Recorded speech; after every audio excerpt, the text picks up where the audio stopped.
Hi, I'm Sophia. 3 years ago, my brother Tyler stood at his college graduation podium and called me the family disappointment in front of 3,000 people. He laughed as he said it, like my life was some kind of joke, only he understood. The audience chuckled along, thinking it was charming sibling banter. Before we jump back in, tell us where you're tuning.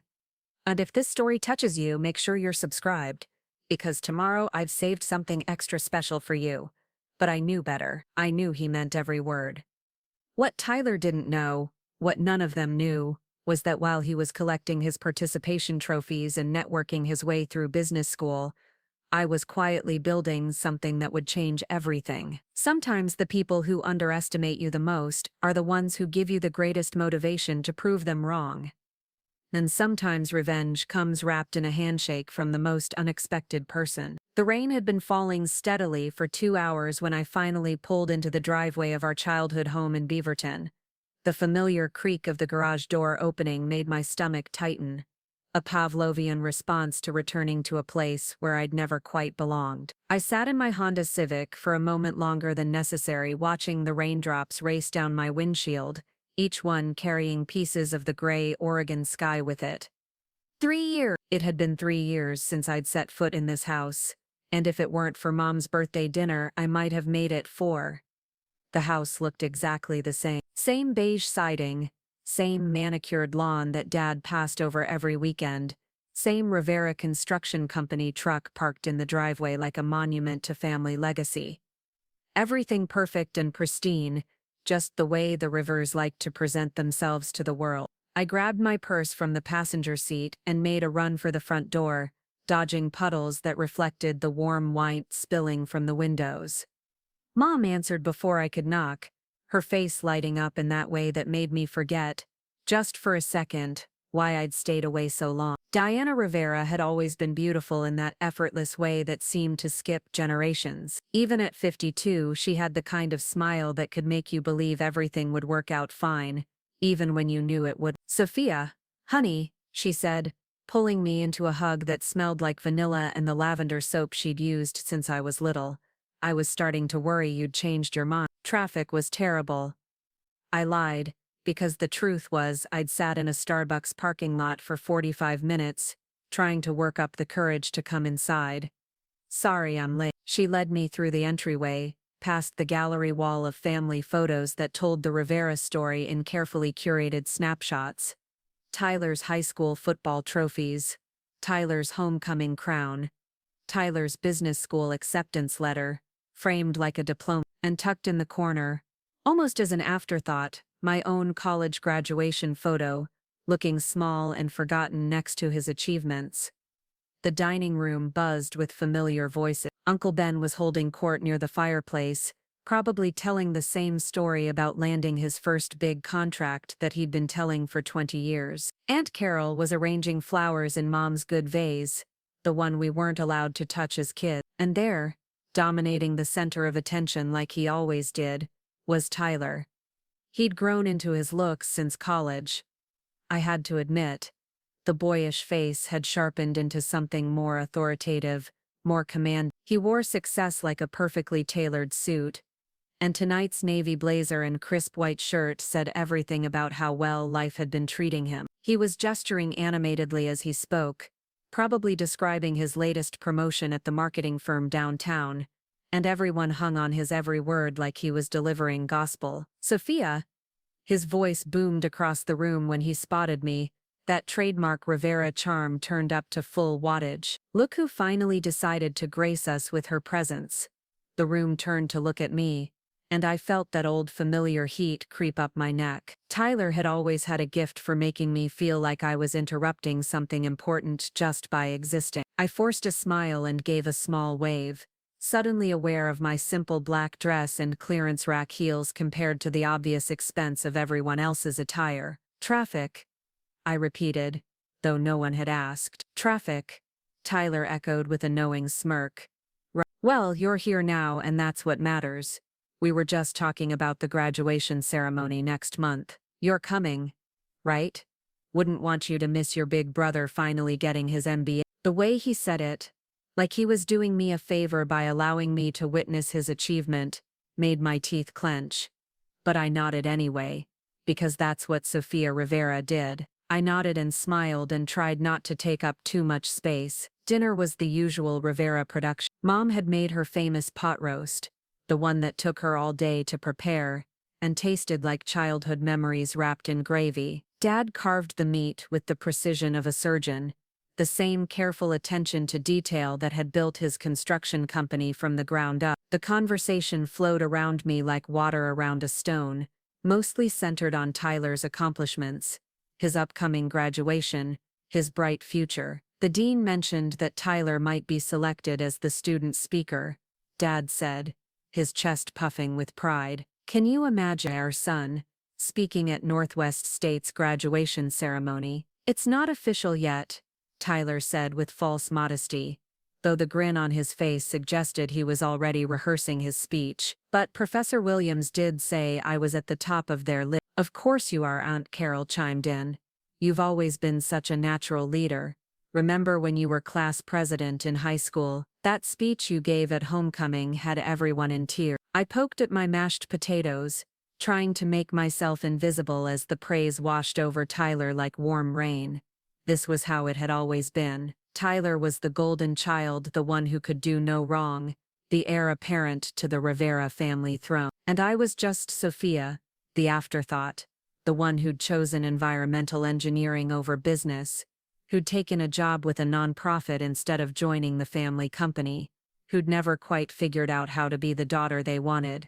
What about you, Sophia? Uncle Ben's voice cut through my spiraling thoughts. What have you been up to these days? The table went quiet, all eyes turning to me expectantly. I could feel Tyler's smirk without looking at him, could sense his anticipation of my inevitable stumbling response. I'm still working with Pacific Environmental Solutions, I said, trying to inject some enthusiasm into my voice. We just finished a major project installing solar panels on 3 low-income housing complexes in southeast Portland. It's going to save the residents thousands of dollars on their energy bills. That's nice, dear, Mom said with the same tone she might use to praise a child's finger painting. Solar panels, Tyler repeated, and I could hear the amusement in his voice. That's still your thing, saving the world one rooftop at a time. Something like that, I said quietly. Well, that's certainly noble, Dad said, but the word noble in his mouth sounded like a consolation prize, though I imagine the pay isn't exactly competitive. Heat flashed across my cheek. It's not about the money, of course not,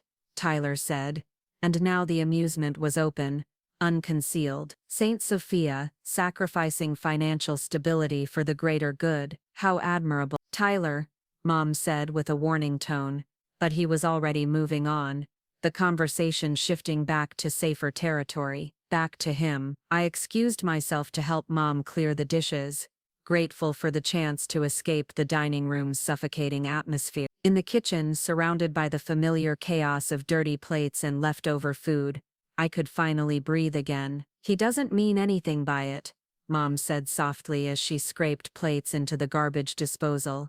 You know how Tyler, he just doesn't understand why you chose such a difficult path. Difficult? I looked at her, genuinely confused. I have a degree in environmental engineering from Portland State. I'm helping people reduce their carbon footprint and save money on utilities. How is that difficult? Mom sighed, the sound heavy with years of unspoken disappointments. It's just not what we expected, honey. When you were little, you were so bright, so ambitious. We thought you'd follow Tyler into business, maybe take over the company someday. Instead, you chose to struggle, to make everything harder than it has to be. The words hit me like a physical blow. To my own mother, my choice to pursue meaningful work was nothing more than willful self-sabotage. I was struggling because I chose to struggle, not because I was following my passion or trying to make a difference. I finished loading the dishwasher in silence, my hands moving automatically while my mind reeled. This was why I'd stayed away. This was why Christmas cards and birthday phone calls had replaced actual visits. Because every time I came home, I left feeling smaller, diminished, like a disappointment in human form. The evening dragged on with coffee and Mom's homemade apple pie, more stories about Tyler's achievements, More plans for his glorious future. I smiled and nodded and counted the minutes until I could politely escape. When I finally hugged everyone goodbye and promised to keep in touch more often, I felt like I'd survived something rather than enjoyed it. The drive back to my apartment in southeast Portland took me through the heart of the city, past the glittering downtown skyline and over the Willamette River. My neighborhood was nothing like Beaverton's manicured suburbs. The streets here were lined with food trucks and vintage shops, coffee houses that stayed open past midnight, and young professionals who rode bikes to work and shopped at farmers markets. It was messier, louder, more alive. It was home. My apartment was a one-bedroom unit in a converted warehouse, all exposed brick and industrial fixtures that the landlord had marketed as urban chic. What it lacked in space, it made up for in character. The walls were covered with my photography, mostly nature shots I'd taken during weekend hiking trips to the Columbia River Gorge. My desk sat by the large windows overlooking the street, scattered with technical drawings and project proposals that represented months of work. I kicked off my heels and padded to the kitchen in my stockings, pulling a bottle of wine from the refrigerator. The Oregon Pinot Noir was a splurge I'd allowed myself after landing the housing complex project, back when I thought I had something to celebrate. Now it tasted like necessary medicine. I was settling onto my couch with a glass and my laptop when my phone buzzed with a text from my best friend, Zoe. How did the family dinner go? Did Tyler manage to remind you that you're a disappointment to the Rivera name? I smiled despite myself. Zoe Parker had been my roommate in college and had witnessed enough holiday phone calls to know exactly how these family gatherings went. She was a graphic designer with purple hair and a collection of vintage band t-shirts, the kind of person who'd never met a social convention she didn't want to question. Pretty much, I typed back, though he did it with his usual charm. Want me to come over with ice cream and terrible move? Rain check? I think I need to be alone with my thoughts for a while. Dangerous territory. Text me if you need rescuing. I set the phone aside and opened my laptop, scrolling through my work emails without really reading. My mind kept drifting back to the dinner, to Tyler's smirk when he'd called me Saint Sophia, to Mom's disappointment about my difficult path. They saw my work as some kind of phase, a rebellious streak I'd eventually outgrow once I came to my senses and joined the real world. What they didn't know, what none of them knew, was that my struggling non-profit job was about to become something much bigger. I clicked through to a folder buried deep in my computer files, one labeled simply Project Cascade. Inside were months of research, correspondence, and technical specifications for what I believed could be the largest renewable energy initiative in Oregon's history. Pacific Environmental Solutions had been selected as one of 3 finalists to design and implement a comprehensive solar and wind energy system for the entire Portland metro area. The project would power thousands of homes, create hundreds of jobs,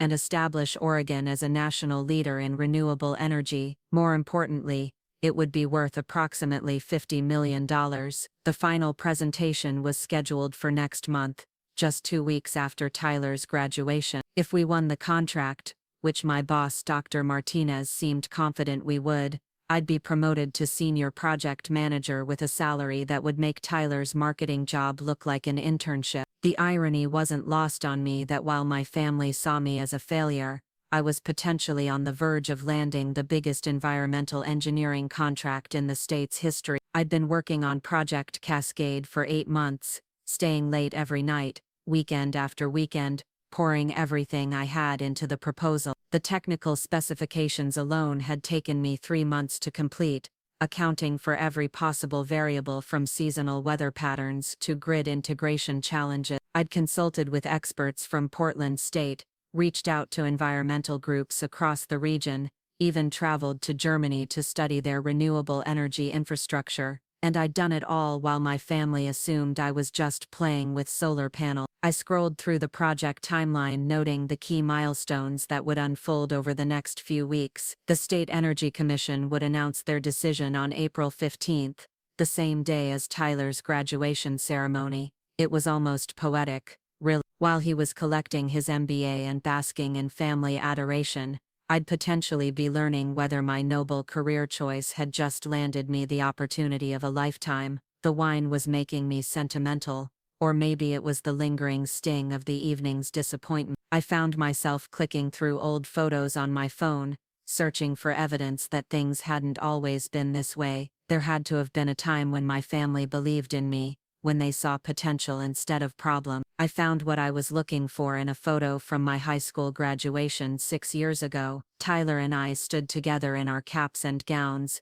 his arm around my shoulders, both of us grinning at the camera. I'd been valedictorian that year, accepted to Portland State with a full academic scholarship, winner of the regional science fair for my project on sustainable building materials. In that photo, Tyler looked proud to be my brother. What had changed? When had his pride turned to condescension, his support to barely concealed mockery? I thought I knew the answer. It had started in college, when I'd chosen engineering over business, when I'd turned down Dad's offers to work for Rivera Construction during summer breaks, when I'd made it clear that I had no intention of carrying on the family legacy. Tyler had stepped into the role of favored child gradually, but completely, and somewhere along the way, he'd started to see my choices not as different, but as wrong. The apartment felt too quiet suddenly, filled with the weight of my own thoughts. I closed the laptop and carried my wine to the window, looking out at the city lights reflecting on the wet pavement below. Portland sprawled before me,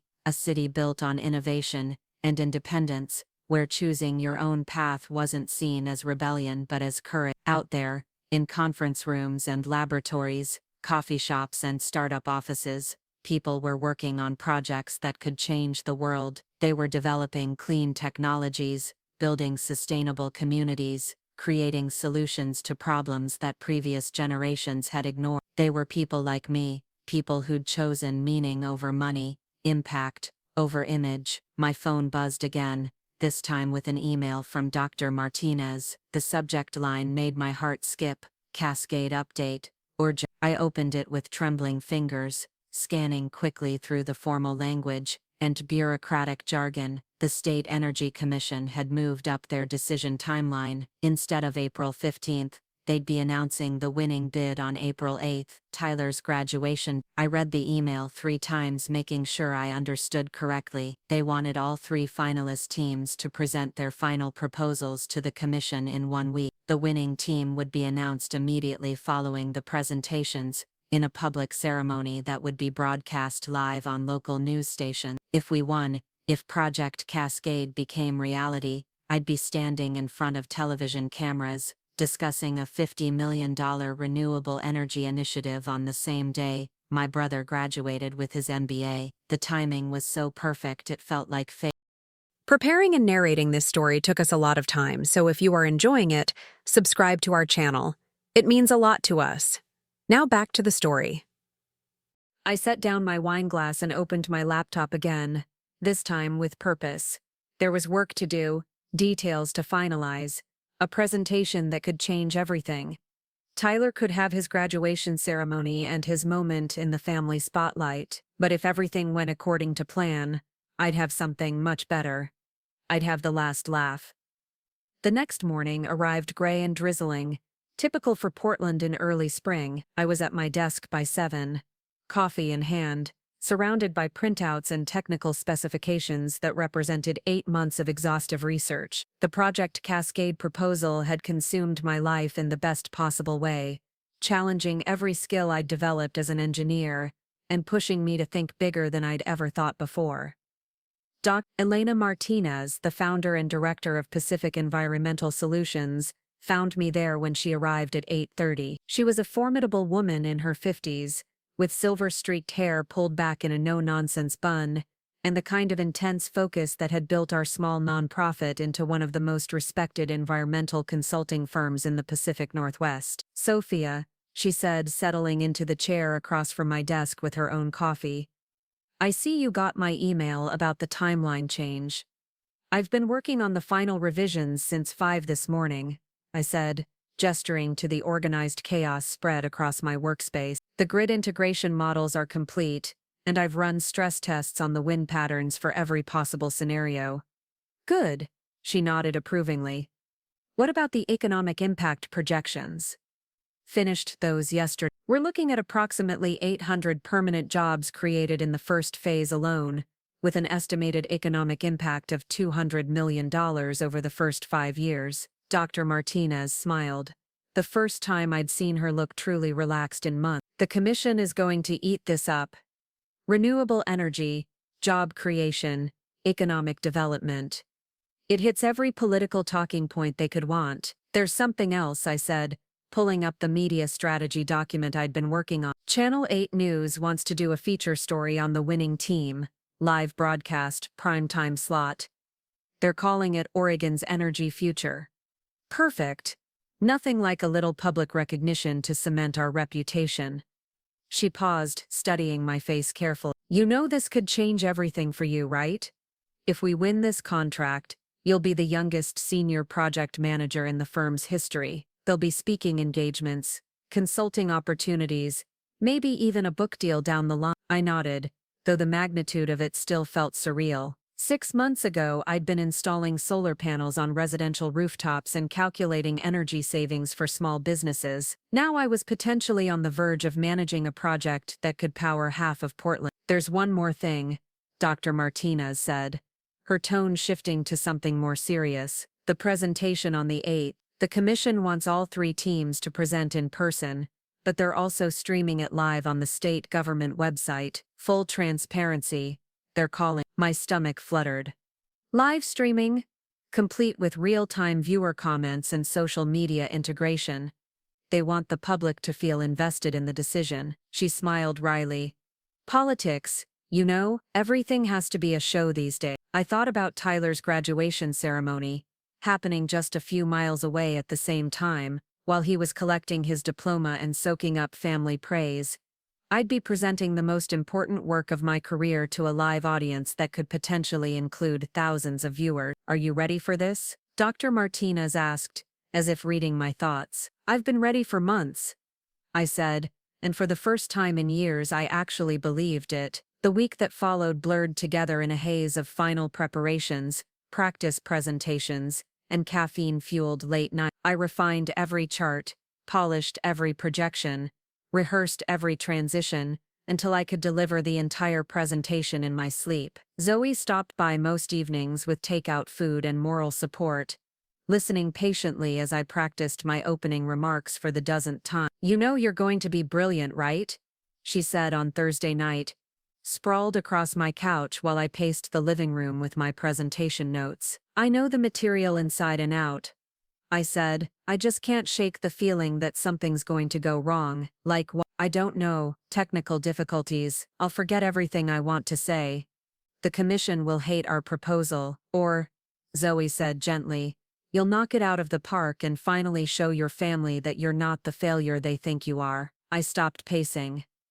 Is it that obvious? Honey, you've been carrying that chip on your shoulder since college, and honestly, it's time to put it down. You're brilliant, you're passionate, and you're about to prove that choosing your own path was the smartest thing you ever did. She was right.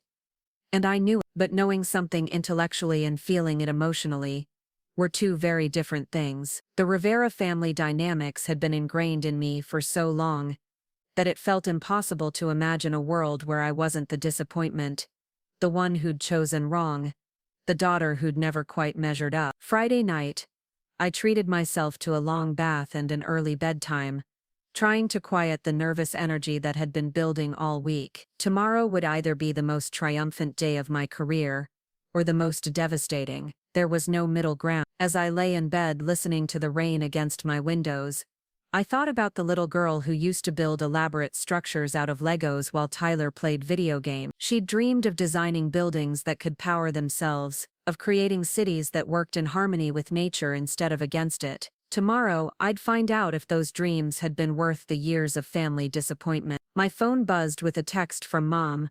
Don't forget about Tyler's graduation tomorrow. Ceremony starts at 2 p.m. Can't wait to see you there. I stared at the message for a long moment before typing back.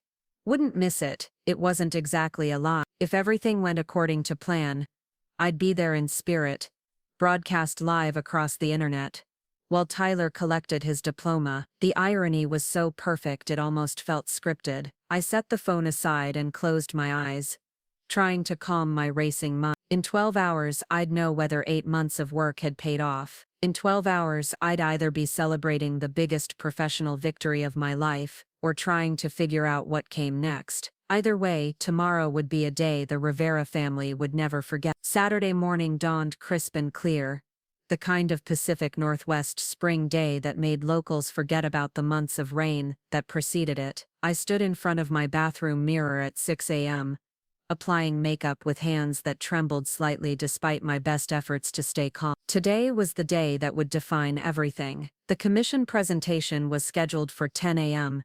At the State Energy Building downtown. Tyler's graduation ceremony would begin at 2 p.m. at Northwest State University, just 15 minutes away. The timing felt like cosmic choreography, as if the universe had conspired to make this day as dramatic as possible. I'd chosen my outfit carefully the night before, a navy blue power suit that I'd splurged on 6 months ago.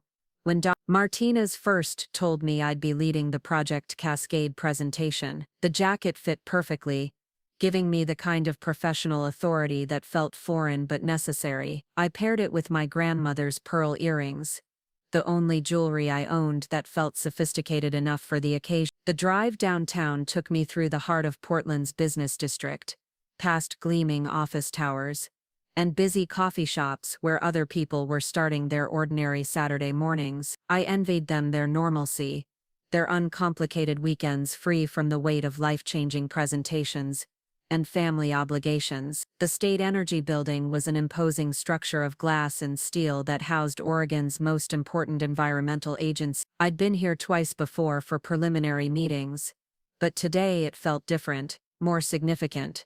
The security guard at the front desk recognized me and smiled warmly as he handed over my visitor's badge. "Big day today, Miss Rivera," he said. "Good luck with your presentation." Word had gotten around.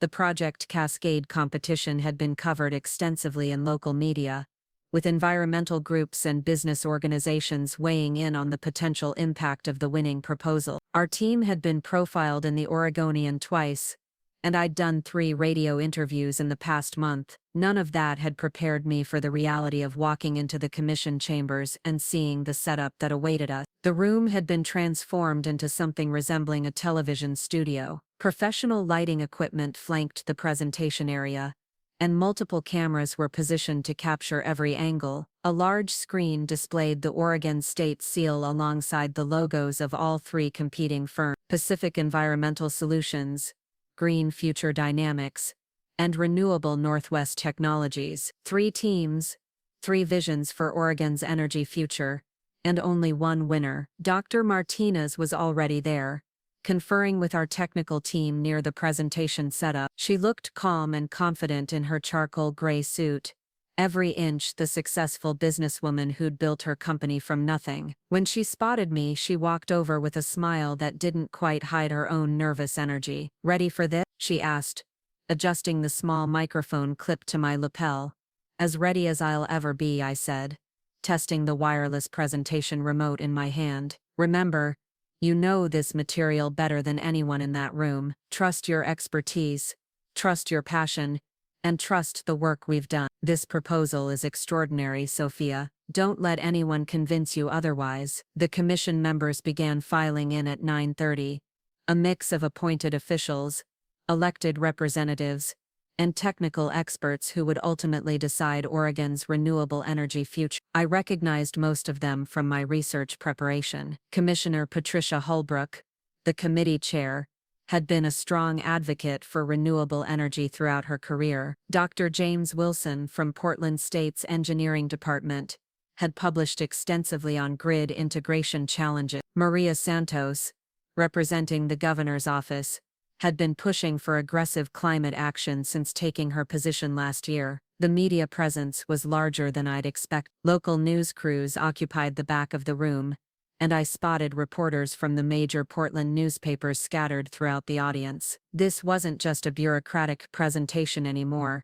It was a public event, broadcast live to anyone interested in Oregon's environmental future. At exactly 10 o'clock, Commissioner Holbrook called the session to order. Her voice carried easily through the room's sound system, as she outlined the day's proceedings. Each team would have 45 minutes to present their proposal, followed by 30 minutes of questions from the commission. The winning bid would be announced at 1:30, giving the media time for interviews before the afternoon news cycle. Green Future Dynamics presented first, their sleek presentation focusing heavily on cost savings and rapid implementation. Their proposal was solid but conventional, relying primarily on existing solar technology with minimal innovation. I watched from the audience, taking notes on their technical specifications and noting the Commission's reactions to their key points. Renewable Northwest Technologies followed with a wind-heavy strategy that emphasized job creation in rural communities. Their presenter was polished and professional, clearly experienced in high-stakes presentation, but I noticed gaps in their grid integration planning, areas where their proposal seemed more optimistic than realistic. Then, it was our turn. I walked to the front of the room with steady steps, my presentation materials organized and ready. The lights were warmer than I'd expected, and I could feel the weight of all those eyes watching me. But as I looked out at the commission members, something shifted inside me. This wasn't about proving myself to my family anymore. This was about the work itself, about the potential to create something meaningful and lasting. "Good morning," I began, my voice clear and confident. "My name is Sophia Rivera, Senior Project Engineer for Pacific Environmental Solutions, and I'm here to present Project Cascade, a comprehensive renewable energy initiative that will transform how Oregon powers its future." The first slide appeared on the large screen behind me, a stunning aerial photograph of the Columbia River Gorge that I'd taken myself during one of my research trips. The image captured the raw beauty of Oregon's landscape while highlighting the untapped potential of wind and water power. "Oregon has always been a leader in environmental innovation," I continued, clicking to the next slide. "From our pioneering bottle deposit law to our urban growth boundaries, we've shown that environmental protection and economic development can work hand in hand. Project Cascade represents the next evolution of that legacy." I moved through the technical specifications with practiced ease, explaining how our integrated approach would combine solar, wind, and micro-hydro technologies in a coordinated system that could adapt to changing weather patterns and energy demand. The commission members leaned forward as I detailed our grid integration strategy, clearly impressed by the sophistication of our modeling. "Traditional renewable energy projects treat each technology as a separate entity," I explained, gesturing to a complex diagram showing our integrated approach. "Solar panels operate independently of wind turbines, which operate independently of hydroelectric systems. This creates inefficiencies and reliability issues that have limited large-scale renewable adoption." The next slide showed our breakthrough innovation, a smart grid system that could dynamically balance multiple energy sources in real time. It was the result of months of collaboration with computer scientists from Portland State and electrical engineers from Intel's Oregon facilities. "Project Cascade eliminates these silos," I said, warming to my favorite part of the presentation. "Our integrated system treats renewable energy sources as a single, coordinated network. When wind production is high, the system automatically reduces reliance on solar and hydro. When cloud cover limits solar efficiency, wind and water pick up the slack seamlessly." I could see the excitement building in the room. Commissioner Holbrook was taking detailed notes, and Dr. Wilson was nodding appreciatively at the technical diagrams. Even the media representatives seemed engaged, their cameras capturing every moment of the presentation. The economic projections came next. Numbers that had taken me weeks to verify and cross-reference. 800 permanent jobs in the first phase, with potential for 1,500 more as the system expanded. $200 million in economic impact over 5 years, with cost savings that would make renewable energy competitive with fossil fuels for the first time in Oregon's history. But the real impact of Project Cascade extends beyond economics, I said, advancing to a slide showing projected environmental benefits. "This system will reduce Oregon's carbon emissions by 30% over the next decade, establishing our state as a national model for renewable energy integration." The questions that followed were challenging but fair. Dr. Wilson probed our grid integration assumptions, leading to a detailed technical discussion that allowed me to showcase the depth of our research. Commissioner Santos asked about workforce development, giving me the opportunity to explain our partnership with community colleges to train local workers for renewable energy careers. The most difficult question came from Commissioner Bradley, a skeptic who'd voted against previous renewable energy initiatives. Ms. Rivera, he said, leaning back in his chair with a doubtful expression. This all sounds very impressive on paper, but renewable energy projects have a history of cost overruns and technical failures. What makes you confident that Project Cascade will be different? I had been preparing for this question for months. Commissioner Bradley, you're absolutely right to be cautious. The renewable energy industry has made promises it couldn't keep, and taxpayers have paid the price. That's exactly why we've spent 8 months stress testing every aspect of this proposal. I clicked to a slide showing our risk mitigation strategies, detailed contingency plans for every potential failure point we'd identified. We've modeled this system under the worst weather conditions in Oregon's recorded history. We've calculated performance scenarios based on equipment failures and supply chain disruptions. We've even planned for the possibility of cyber attacks on grid infrastructure. The room was silent as I continued. But more importantly, we've built this proposal on proven technologies, not experimental ones. Every component of Project Cascade has been successfully deployed elsewhere.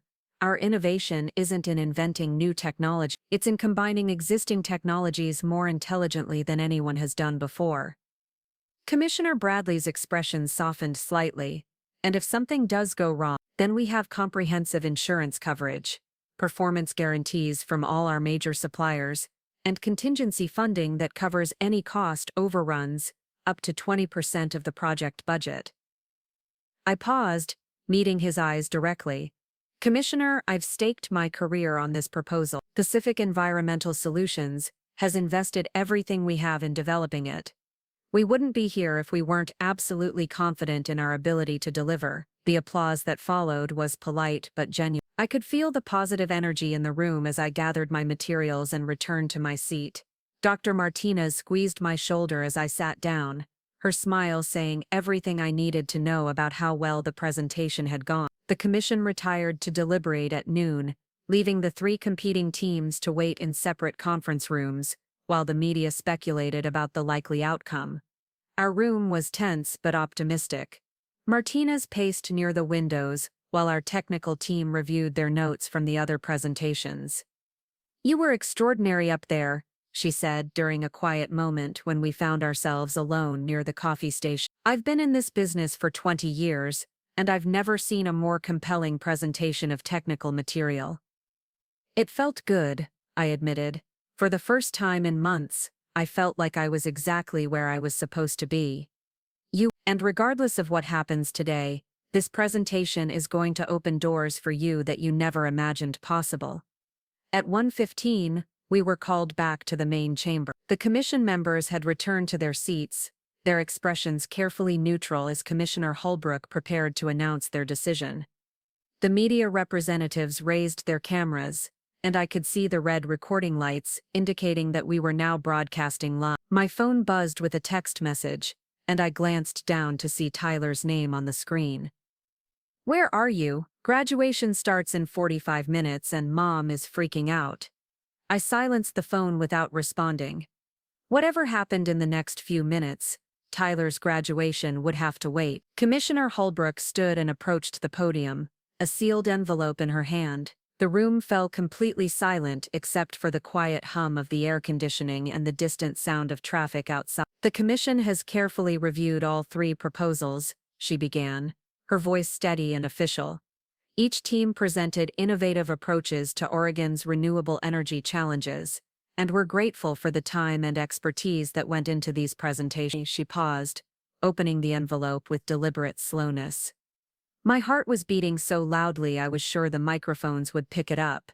However, one proposal stood out for its technical innovation, economic viability, and potential for transformative impact on Oregon's energy future. Another pause. The commission unanimously awards the Project Cascade contract to Pacific Environmental Solutions. The room erupted.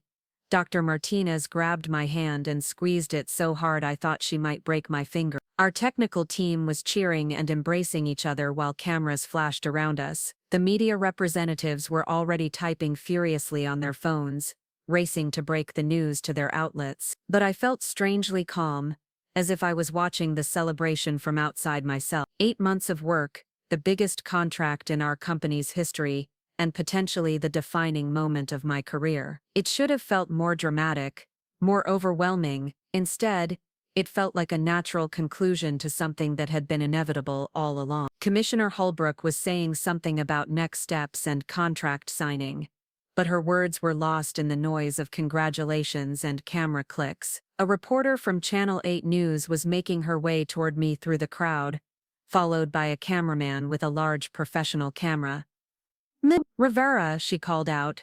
"I'm Jennifer Walsh from Channel 8. Can we get a quick interview about this historic win?" I nodded, still feeling that strange sense of detachment. The cameraman positioned his equipment while Jennifer checked her microphone and smoothed her hair. Behind them, I could see Dr. Martinez being interviewed by another news crew, her face glowing with pride and excitement. "We're live in 5, 4, 3. The cameraman counted down silently with his fingers for the final 2 numbers. "This is Jennifer Walsh reporting live from the State Energy Building, where Pacific Environmental Solutions has just been awarded the largest renewable energy contract in Oregon history. I'm here with Sophia Rivera, the lead engineer who presented the winning proposal. Sophia, this must be an incredible moment for you." The camera's red light was staring at me like an unblinking eye, broadcasting my image to television viewers across the state. I thought about my family, probably gathered in the university auditorium by now,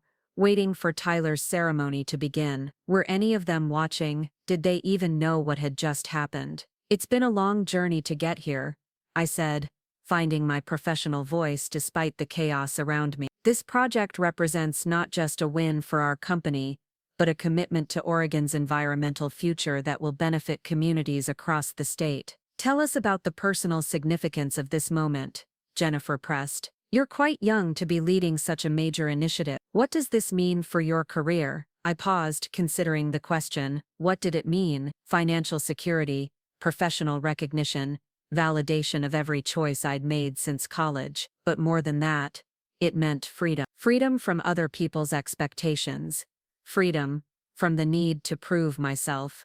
Freedom to define success on my own terms. It means that sometimes the path that looks like a mistake to other people turns out to be exactly the right choice, I said, looking directly into the camera. It means that following your passion, even when others don't understand it, can lead to extraordinary opportunities. The interview continued for several more minutes, with questions about technical specifications and implementation timeline. But my mind was already moving ahead, thinking about phone calls that needed to be made and contracts that needed to be reviewed. The celebration in the commission chambers was winding down, and soon I'd need to return to the practical realities of managing a $50 million project. As the camera crew packed up their equipment, Dr. Martinez appeared at my elbow with a champagne flute in each hand. "I thought we should toast properly," she said, handing me one of the glasses. "To Project Cascade," I said,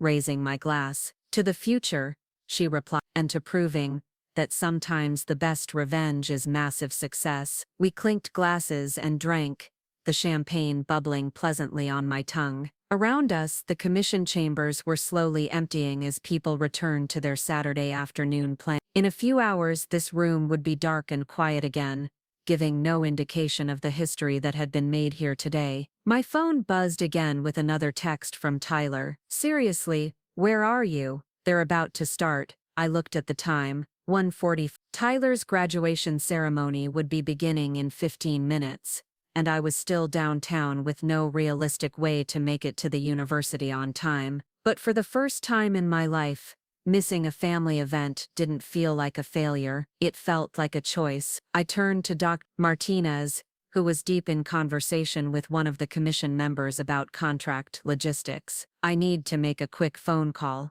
I said. She nodded distractedly, still focused on the technical details of project implementation. I stepped out into the building's main corridor and dialed Tyler's number. He answered on the first ring. Sophia, thank God. Where are you? Mom is about to send out a search party. I'm downtown, I said, and I'm not going to make it to the ceremony. What do you mean you're not going to make it? It's my graduation, Sophia. This is important. I took a deep breath, feeling the weight of 8 months of preparation and a lifetime of family expectations settling on my shoulders. I know it's important, Tyler, but I just won the biggest contract of my career. I'm going to be managing a $50 million renewable energy project for the state of Oregon. There was silence on the other end of the line. When Tyler finally spoke, his voice was different, smaller somehow. $50 million. The commission just announced it. It's going to be on the news tonight. Project Cascade. The proposal I've been working on for the past 8 months, while you all thought I was just playing with solar panels. Another long pause.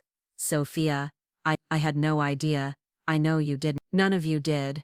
And that's okay, but I can't drop everything to watch you graduate anymore. I have my own life to celebrate now, but Mom will be so disappointed. We all wanted you there. Then maybe you should have wanted me there for the past 3 years.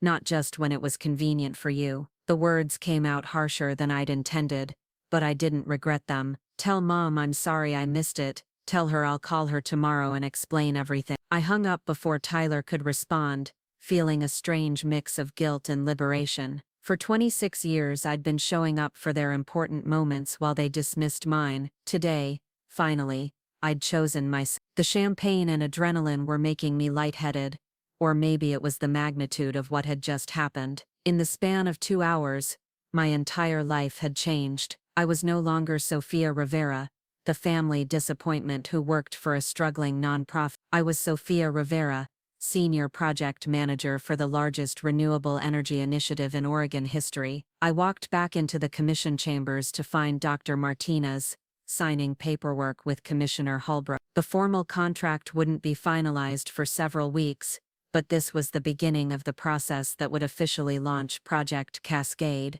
Everything okay? Dr. Martinez asked, as I rejoined the group. Perfect, I said, and for the first time in years I actually meant. The rest of the afternoon passed in a blur of interviews, congratulations, and preliminary planning meetings. By the time I finally made it back to my apartment, the sun was setting over Portland's skyline and my phone was buzzing constantly with notifications. Text messages from colleagues, missed calls from reporters, and emails from environmental organizations wanting to schedule meetings. I poured myself a glass of wine and settled onto my couch, finally allowing myself to process what had happened. 8 months ago, when Dr. Martinez first told me about the Project Cascade opportunity, it had seemed like an impossible dream, a small nonprofit competing against major engineering firms for a contract that could transform Oregon's energy infrastructure. The odds had been stacked against us from the beginning, but we'd done it. More importantly,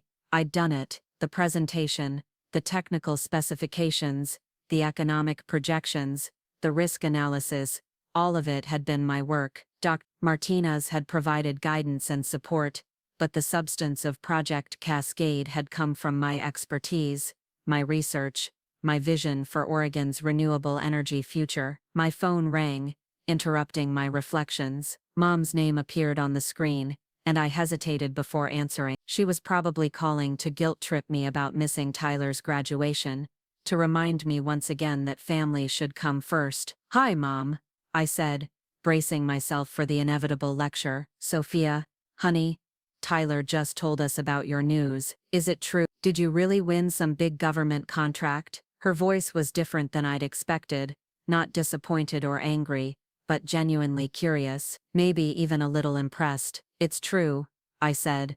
$50 million over 5 years. It's the biggest renewable energy project in Oregon's history. My goodness, and you've been working on this for months, 8 months, since last summer. Why didn't you tell us? We had no idea you were working on something so important. The question hung in the air between us, loaded with years of family dynamics and unspoken assumptions. Why hadn't I told them?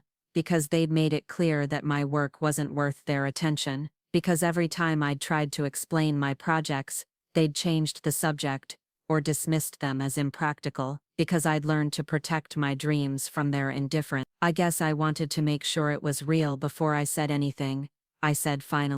Well, it's certainly real now. Tyler showed us the news article online. They're calling you Oregon's rising star in renewable energy. I had no idea my daughter was famous. Famous might have been an overstatement, but the media coverage had been extensive. The Oregonian's website featured a large photo of me presenting to the commission, with a headline reading, "Young Engineer Lands Historic Clean Energy Contract." The article described Project Cascade as a potential model for renewable energy development across the West Coast. It's been a big day, I said. I'm sure it has. Listen, honey, I owe you an apology. We all do. We've been so focused on Tyler's achievements that we didn't realize you were achieving things too, important things. The apology caught me off guard. In all my years of feeling overlooked and undervalued, I'd never expected Mom to acknowledge it directly. It's okay, I said, though it wasn't really. Years of dismissal and condescension couldn't be erased with a simple apology. No, it's not okay. You're our daughter, and we should have been supporting you instead of making you feel like your choices were wrong. I'm proud of you, Sophia. I'm proud of the work you're doing, and the person you've become. I felt tears prick at the corners of my eyes. How long had I been waiting to hear those words? How many family dinners and holiday gatherings had I endured, hoping someone would recognize that my path was valid too? Thank you, I said quietly. Tyler feels terrible about missing your presentation. He said he wants to take you to dinner tomorrow to celebrate properly. Tyler wanting to celebrate my success was a new development, but I wasn't ready to trust it yet. It was easy to be supportive when someone had just achieved something impressive and newsworthy. The real test would be whether that support continued when the media attention died down and I went back to being just Sophia again. We'll see, I said. I'm going to be pretty busy with this project for the next few months. Of course. Well, don't work too hard. And Sophia, congratulations. Really. After Mom hung up, I sat in the growing darkness of my apartment, processing the strange turn the day had taken. This morning, I'd been the family failure, the daughter who'd chosen struggle over success. Tonight, I was Oregon's rising star in renewable energy, featured in newspaper articles and television interviews. The transformation felt surreal, like I'd stepped through some kind of portal into an alternate reality where my choices were celebrated instead of criticized. But I knew the real change wasn't in how others saw me, it was in how I saw myself. For years I'd carried the weight of their disappointment, letting it shape my self-perception and limit my ambition. I'd internalized their belief that my career was a phase, a detour from the sensible path of joining the family business. Even as I'd achieved success in my field, part of me had wondered if they were right, if I was sacrificing financial security for the fleeting satisfaction of meaningful work. Today had changed all that. Project Cascade wasn't just a professional victory. It was proof that following my passion had led somewhere extraordinary, somewhere my family's conventional wisdom never could have taken me. I'd found my own definition of success, and it was bigger and more satisfying than anything they'd imagined for me. I opened my laptop and began reading through the congratulatory emails that had accumulated throughout the afternoon. Messages from former professors, colleagues from other environmental organizations, even a few from competitors who'd lost out on the Project Cascade contract, but wanted to acknowledge the quality of our work. One email stood out from the rest. The sender was Margaret Foster, president of Northwest State University. The subject line read simply, "Congratulations," and an invitation. I opened it with curiosity, wondering how the university president had gotten my email address. "Dear Ms. Rivera," the message began, "I wanted to personally congratulate you on winning the Project Cascade contract. As a fellow engineer and longtime advocate for renewable energy, I'm thrilled to see Oregon leading the way in sustainable technology development. I'm writing because I have a proposition for you. Northwest State is planning to establish a new center for renewable energy excellence, and we're looking for someone to serve as our founding director. The position would be part-time, allowing you to continue your work with Pacific Environmental Solutions, while also shaping the next generation of environmental engineers. I realize this is probably the last thing on your mind right now, but I'd love to discuss the opportunity with you when you have a chance. Would you be available for lunch sometime next week? I read the email twice, hardly believing what I was seeing. A university directorship, at the age of 26, from one of the most respected engineering schools in the Pacific Northwest. 6 months ago, I would have considered it impossible. Today, it felt like a natural extension of everything I'd accomplished. I was composing a response when my phone rang again. This time it was Zoe, probably calling to find out how the presentation had gone. "Please tell me you knocked it out of the park," she said without preamble. "We won," I said simply. "You won? You actually won the whole thing. $50 million. 5 years. Unanimous decision." Zoe let out a whoop of excitement that was probably audible to my neighbors. "This is incredible. We have to celebrate. I'm coming over right now with champagne and Chinese food." "You don't have to do that.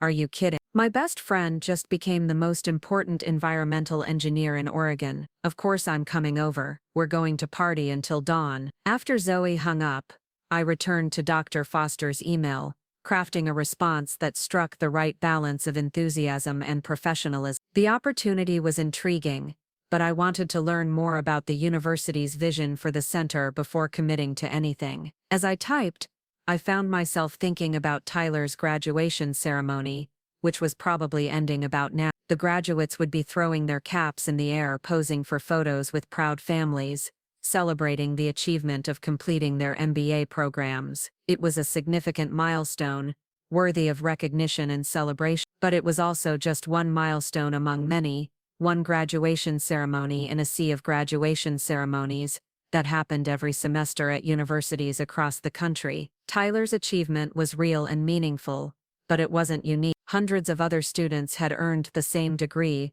walked across the same stage, shaken hands with the same professors. What I'd accomplished today was different. Project Cascade would affect thousands of Oregon families, create hundreds of jobs, and establish new standards for renewable energy development across the West Coast. It was the kind of achievement that would be remembered and studied for years to come. For the first time in my life, I'd done something that Tyler couldn't match or overshadow. I'd found my own arena, my own definition of success, my own path to recognition, and it felt absolutely extraordinary. My doorbell rang 20 minutes later, and I opened it to find Zoe standing in the hallway with a bottle of champagne in one hand and a bag of takeout food in the other. Her purple hair was streaked with glitter, and she was wearing a vintage band t-shirt that read, "Girls to the Front," in bold letters. "You," she said, pushing past me into the apartment, "are officially the most badass person I know. Do you realize what you've just accomplished?" "I'm starting to,"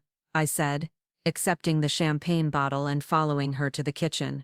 "No, I don't think you are. Sophia, you just landed the biggest environmental contract in Oregon history. You're going to be managing a project that could change how the entire West Coast thinks about renewable energy. This isn't just career success, this is legacy building, history-making success." She was right, and hearing it said out loud made the magnitude of the day finally sink in. I wasn't just celebrating a professional victory, I was celebrating the moment when everything I'd worked toward finally came together, when all the late nights and technical calculations and family disappointments had led to something extraordinary. We opened the champagne and spread the Chinese food across my coffee table, toasting to Project Cascade and renewable energy and the beautiful unpredictability of life. Zoe regaled me with secondhand reports from social media about the commission announcement, screenshots of news articles, and congratulatory posts from environmental groups across the region.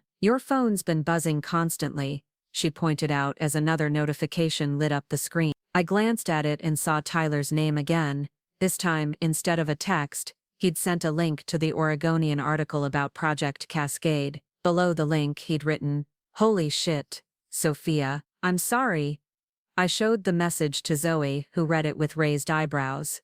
"Well, that's a start," she said. "It's something," I agreed, though I'm not sure sorry is enough after 3 years of treating me like a failure. What are you going to do? I thought about it as I sipped my champagne. What was I going to do? Tyler and I had been siblings for 26 years, bound together by shared history and family dynamics that ran deeper than professional achievements or public recognition. His apology couldn't erase the years of condescension and dismissal, but it was an acknowledgement that something had changed between us. I don't know yet, I said finally, but I know I'm not going to go back to being the family disappointment, just because he's finally ready to take me serious. Good, Zoe said firmly.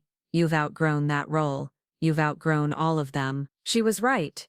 Today had been about more than winning a contract or proving a point. It had been about stepping fully into my own power, claiming my place in a world that had tried to diminish me. I was no longer the Rivera daughter who'd chosen wrong. I was Sophia Rivera, environmental engineer, project manager, rising star in renewable energy, and that felt like the beginning of everything. Monday morning arrived with the sharp clarity that only comes after life-changing weekend. I woke up in my apartment to find my phone buzzing with missed calls and unread messages that had accumulated overnight. The story of Project Cascade had picked up momentum over the weekend, spreading beyond local news to regional environmental publications and renewable energy industry blogs. My name was being mentioned alongside established figures in the field, people I'd admired from afar during my college years. The Office of Pacific Environmental Solutions felt different when I walked in at 8 a.m. My colleagues looked at me with a new kind of respect,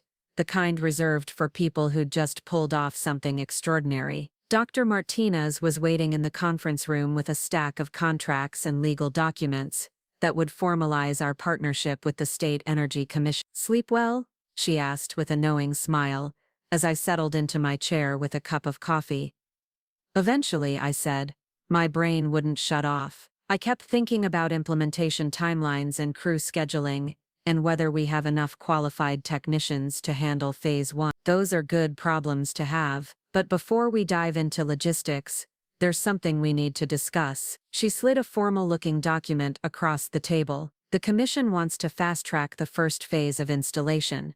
They're proposing a 6-month timeline instead of 12. I scanned the document quickly, my engineering mind automatically calculating the implications. 6 months? That's ambitious. It's also an opportunity. If we can deliver the first phase ahead of schedule, it positions us perfectly for the federal grants that are coming down the pipeline next year. The Department of Energy is looking for successful renewable energy models to scale nationally. The magnitude of what she was suggesting hit me like a wave. Project Cascade wasn't just about Oregon anymore. It could become a template for renewable energy development across the entire country. The responsibility was enormous, but so was the potential impact. What would that mean for staffing? I asked, already running through the logistics in my head. We'd need to bring on additional project managers, probably double our technical staff, and establish partnerships with contractors across the state. It would transform us from a small nonprofit into a major player in the renewable energy industry. I looked out the conference room windows at downtown Portland, watching the morning commuters hurry past with their coffee cups and briefcases. 6 months ago, I'd been installing residential solar panels and wondering if my career choice had been a mistake. Now I was potentially on the verge of managing a project that could reshape American energy policy. My phone rang, interrupting my thought. Tyler's name appeared on the screen, and I hesitated before answering. We hadn't spoken since Saturday afternoon, when I'd told him I couldn't make his graduation ceremony. The conversation had ended awkwardly, with too many things left unsaid. I should take this, I told Dr. Martinez, stepping out of the conference room. Sophia, Tyler's voice was different than I'd expected, subdued, almost tentative. Do you have a few minutes to talk? I'm at work, but I can spare a few minutes. What's up? I wanted to apologize. Properly, I mean, not just a text message. I leaned against the wall in the hallway, watching my colleagues move purposefully between offices and cubicles. Okay, I've been thinking about Saturday, about everything that happened, and I realized that I've been an ass to you for years. Not just about missing graduation, but about your career, your choices, everything. The admission caught me off guard. Tyler had never been one for introspection or apologies, especially when it came to acknowledging his own behavior. I read that article in the Oregonian, he continued, the one where they interviewed your boss and some of the people you've worked with. They talked about the low-income housing project you did last year, the one that's saving families hundreds of dollars on their energy bills. And I realized that while I've been making fun of your noble career choice, you've been out there actually helping people. I waited for him to continue, not sure where this conversation was heading. I've been jealous, he said finally. That's the truth. I graduated with an MBA and a six-figure job offer, and I thought that made me successful. But what you've accomplished, what you're doing with this Project Cascade thing, that's real success. That's making a difference in the world. The words hung between us, more honest than any conversation we'd had in years. I could hear the genuine remorse in his voice, but I wasn't ready to let him off the hook completely. Tyler, you called me the family failure at your graduation party 3 years ago, in front of everyone. You've spent years treating my work like it was some kind of phase I'd eventually outgrow. I know, and I'm ashamed of that. I was threatened by you, Sophia. You've always been smarter than me, more passionate about your work, more willing to take risks for what you believed in. It was easier to make fun of your choices than to admit that maybe I was the one playing it safe. The honesty in his voice was unsettling. For years, our relationship had been built on a simple dynamic where he was the successful one, and I was the disappointment. This reversal, this moment of vulnerability from Tyler, changed everything between us. I appreciate the apology, I said carefully. But words are easy, Tyler. The real test is whether anything actually changes. I know, and I want to do better. I want to be the kind of brother who supports you instead of tearing you down. He paused. Would you let me take you to dinner this week? Not to celebrate my graduation, but to celebrate your success. And to start over. Maybe. I found myself considering the offer more seriously than I'd expected. The old Sophia would have accepted immediately, grateful for any sign of Tyler's approval. But the new Sophia, the one who'd just landed a $50 million contract and earned recognition from the Oregon Energy Commission, didn't need his validation anymore. Let me think about it, I said. I'm going to be pretty busy this week with project planning. Of course. Just let me know when you're free. After Tyler hung up, I stood in the hallway for a moment, processing the conversation. His apology had sounded genuine, but I'd been disappointed by my family too many times to trust easily. Change would have to be demonstrated, not just promised. Dr. Martinez was still in the conference room when I returned, now surrounded by technical drawings and implementation schedule. She looked up as I entered, her expression expectant. Everything okay? Family stuff, I said, settling back into my chair. Nothing that can't wait. Where were we? Timeline acceleration. The commission wants our answer by Friday. I spent the rest of the morning immersed in project logistics, calculating crew requirements and equipment needs for the compressed timeline. It was challenging work, the kind that required precise coordination between multiple contractors and suppliers, but it was also exactly the kind of challenge I thrived on. By lunch, I'd drafted a preliminary staffing plan that would allow us to meet the 6-month deadline without compromising quality standards.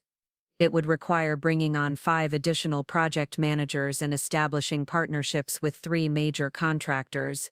But the numbers were. I was reviewing the cost projections when my phone buzzed with a text from an unknown number. Hi Sophia, this is Dr. Margaret Foster from Northwest State University. I wanted to follow up on my email about the Renewable Energy Center. Would you be available for lunch tomorrow? The university president. In the chaos of Project Cascade planning, I'd almost forgotten about her offer. A part-time directorship at one of the region's most respected engineering schools was an incredible opportunity, but the timing was complicated. I typed back, "Tomorrow work. Shall we say noon at the faculty club?" Her response came quickly. "Perfect. Looking forward to discussing this exciting opportunity with you." The rest of Monday passed in a blur of meetings and planning sessions. The local media attention around Project Cascade had generated interest from other potential clients, and Dr. Martinez was fielding calls from municipalities across the Pacific Northwest, wanting to discuss their own renewable energy initiative. "This is just the beginning," she said during our afternoon check-in. "If we execute Project Cascade successfully, we'll have communities lining up to work with us. We could be looking at $100 million in contracts over the next 2 years." The scale of growth she was describing was dizzying. Pacific Environmental Solutions had been operating on annual budgets of less than $5 million since its founding. Now we were potentially looking at transforming into a major regional player in renewable energy development. Tuesday morning brought a new wave of media attention. The Portland Business Journal had run a front-page story about Project Cascade, featuring a large photo of me presenting to the Energy Commission, alongside speculation about the economic impact of the project. The article described Pacific Environmental Solutions as a rising star in the renewable energy sector, and quoted several industry experts praising our innovative approach to grid integration. I was reading the article over coffee when Zoe called, her voice bubbling with excitement. "Have you seen the Business Journal? You're famous. My coworkers are all asking if I really know the Sophia Rivera who's revolutionizing Oregon's energy infrastructure. It's a little surreal," I admitted. "A week ago I was worried about whether we'd even make it to the final presentation. Now people are calling me an industry innovator." "Because you are an industry innovator. You've been doing groundbreaking work for years, Sophia. The only thing that's changed is that people are finally paying attention." She was right, but the attention still felt overwhelming. I'd chosen environmental engineering because I was passionate about the work itself, not because I wanted to be in the spotlight. Now I was being quoted in industry publications and invited to speak at conferences I'd only dreamed of attending as a student. The faculty club at Northwest State University was exactly what I'd expected from an institution that prided itself on academic tradition. Dark wood paneling, leather chairs and portraits of distinguished professors lined the walls of the dining room, where I met Dr. Foster for lunch. She was a striking woman in her late 50s, with silver hair pulled back in an elegant chignon, and the kind of commanding presence that comes from decades of academic leadership. She stood when I approached her table, extending a firm handshake and a warm smile. "Sophia, thank you so much for making time in what I'm sure is an incredibly busy schedule. I've been following the Project Cascade story with great interest." "It's my pleasure, Dr. Foster. Your email intrigued me, though I have to admit I'm curious about how you knew to contact me." She smiled as we settled into our chairs. "I make it my business to know about exciting developments in renewable energy, especially when they involve young engineers who are pushing the boundaries of what's possible. Your presentation to the Energy Commission was quite impressive." "You were there. I try to attend all the major commission meetings. Northwest State has several research partnerships with the State Energy Office, and I like to stay informed about developments that might affect our program." The waiter appeared to take our orders, and we made small talk about the university's engineering programs while we waited for our food. But I could sense that Dr. Foster had a specific agenda for this lunch, and I was curious to hear more about the renewable energy center she'd mentioned in her email. "Tell me about this center you're planning," I said once we'd been served. "It's something I've been working toward for several years. Northwest State has excellent individual programs in electrical engineering, materials science, and environmental studies, but we've lacked a unified approach to renewable energy research and education." She leaned forward slightly, her eyes brightening as she spoke. "I want to create something that brings together the best minds from multiple disciplines to tackle the biggest challenges in clean energy." "That sounds ambitious." "It is, but I believe Northwest State is uniquely positioned to become a national leader in renewable energy education. We have the faculty, the research facilities, and the industry connections to make it happen. What we need is someone to lead the initiative who has both technical expertise and real-world experience." She paused meaningfully, and I realized where this conversation was heading. "You want me to be the founding director?" "I do. You've demonstrated exactly the kind of innovative thinking and practical problem-solving skills that this center would need." Project Cascade is proof that you can take complex technical concepts and turn them into successful real-world applications. I took a sip of my water, buying time to process what she was suggesting. 6 months ago, I would have been thrilled by the opportunity to work at a prestigious university, to shape the next generation of environmental engineers. But now, with Project Cascade demanding my full attention, and Pacific Environmental Solutions poised for explosive growth, the timing was complicated. I'm flattered by the offer, I said carefully, but I have to be honest about my current commitment. Project Cascade is going to consume most of my time for the next 2 years, and Dr. Martinez is depending on me to help scale our operations significantly. I understand, and I wouldn't want you to compromise your work with Pacific Environmental Solutions. That's exactly why I'm proposing a part-time arrangement, at least initially. You could maintain your role as senior project manager while also helping us establish the center's research priorities and academic program. The more she explained her vision, the more intriguing the opportunity became. The center would focus on exactly the kind of interdisciplinary collaboration that had made Project Cascade successful, bringing together engineers, policy experts, and business professionals to develop comprehensive solutions to energy challenges. What would the position involve specifically? I asked. Initially, curriculum development and faculty recruitment. We'd want your input on what courses would best prepare students for careers in renewable energy, and your industry connections would be invaluable for identifying potential professors and researchers. She smiled. Eventually, as the center grows, we'd hope you might consider a full-time academic role, but for now, we're talking about a commitment of perhaps 2 days per week. 2 days per week at one of the region's top engineering schools, working on cutting-edge, renewable energy research, while maintaining my role with Project Cascade. It was an opportunity to influence the field at multiple levels, from immediate practical applications to long-term academic research. I'd need to discuss it with Dr. Martinez, I said. Make sure she's comfortable with the arrangement.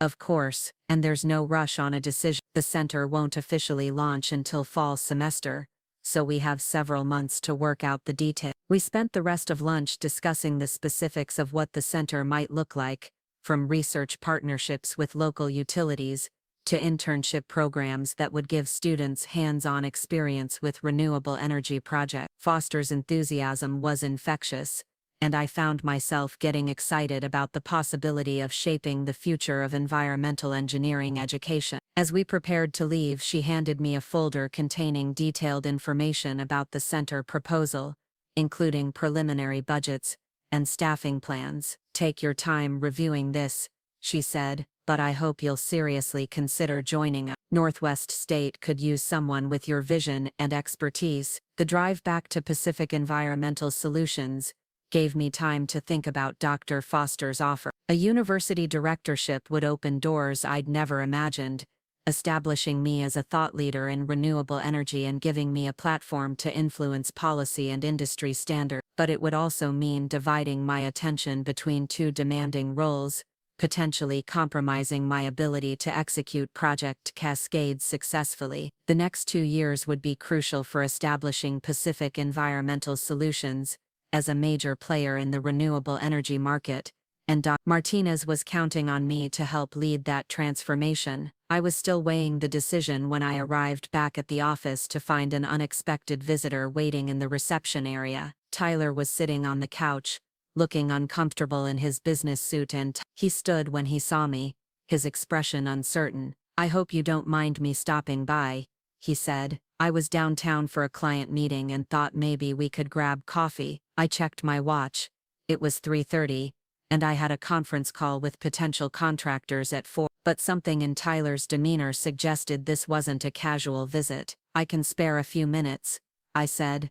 "There's a coffee shop around the corner." The walk to Cornerstone Cafe was awkward, filled with the kind of stilted small talk that happens between siblings who've spent years growing apart. Tyler asked about the project timeline, and I gave him a brief overview of the implementation phase. He seemed genuinely interested.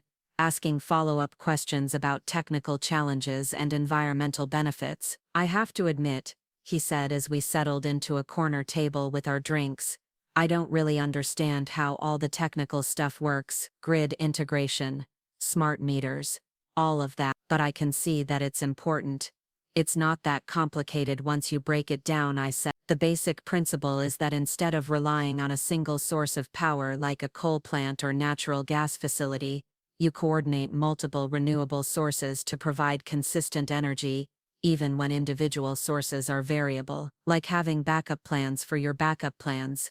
"Exactly. If it's cloudy and the solar panels aren't producing much electricity, the wind turbines and micro hydro systems pick up the slack, and when it's sunny and calm, the solar panels carry the load." Tyler nodded slowly, and I could see him trying to process the implication. "And this system you designed can coordinate all of that automatically. That's the innovation that won us the contract." Previous renewable energy projects treated each technology as separate, which created reliability problems. Our integrated approach manages everything as a unified system. "That's brilliant," he said, and I could hear genuine admiration in his voice. "I'm starting to understand why the commission was so impressed." The conversation felt different than any we'd had in years. Tyler was asking real questions, showing genuine interest in my work instead of dismissing it as impractical idealism. It was the kind of brother I remembered from childhood, before competition and family expectations had driven a wedge between us. "Can I ask you some?" he said,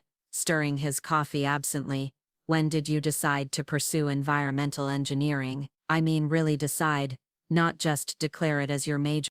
I thought back to my sophomore year in college, to the environmental science course that had opened my eyes to the scope of climate challenges facing the world. There was this professor, Dr. Williams, who showed us projections about sea level rise and extreme weather patterns, and I realized that engineering could be part of the solution instead of part of the problem. "That's when you decided to save the world?" The old Tyler would have said it mockingly, with that familiar edge of condescension, but now he seemed genuinely curious about what had motivated my career choice. "I decided to try to make a difference," I said. "Maybe not save the world, but at least help address one of the biggest challenges we're facing. And I decided to go into marketing, because it seemed like the safe choice. Good money, clear career path, family approval." He laughed ruefully. "Funny how things work out.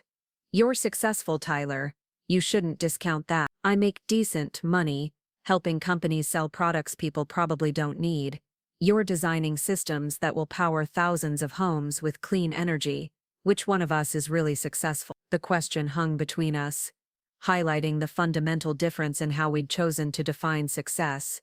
For years, Tyler had measured achievement by salary and status, while I'd prioritized impact and meaning. Now he was beginning to question whether those metrics had led him in the right direction.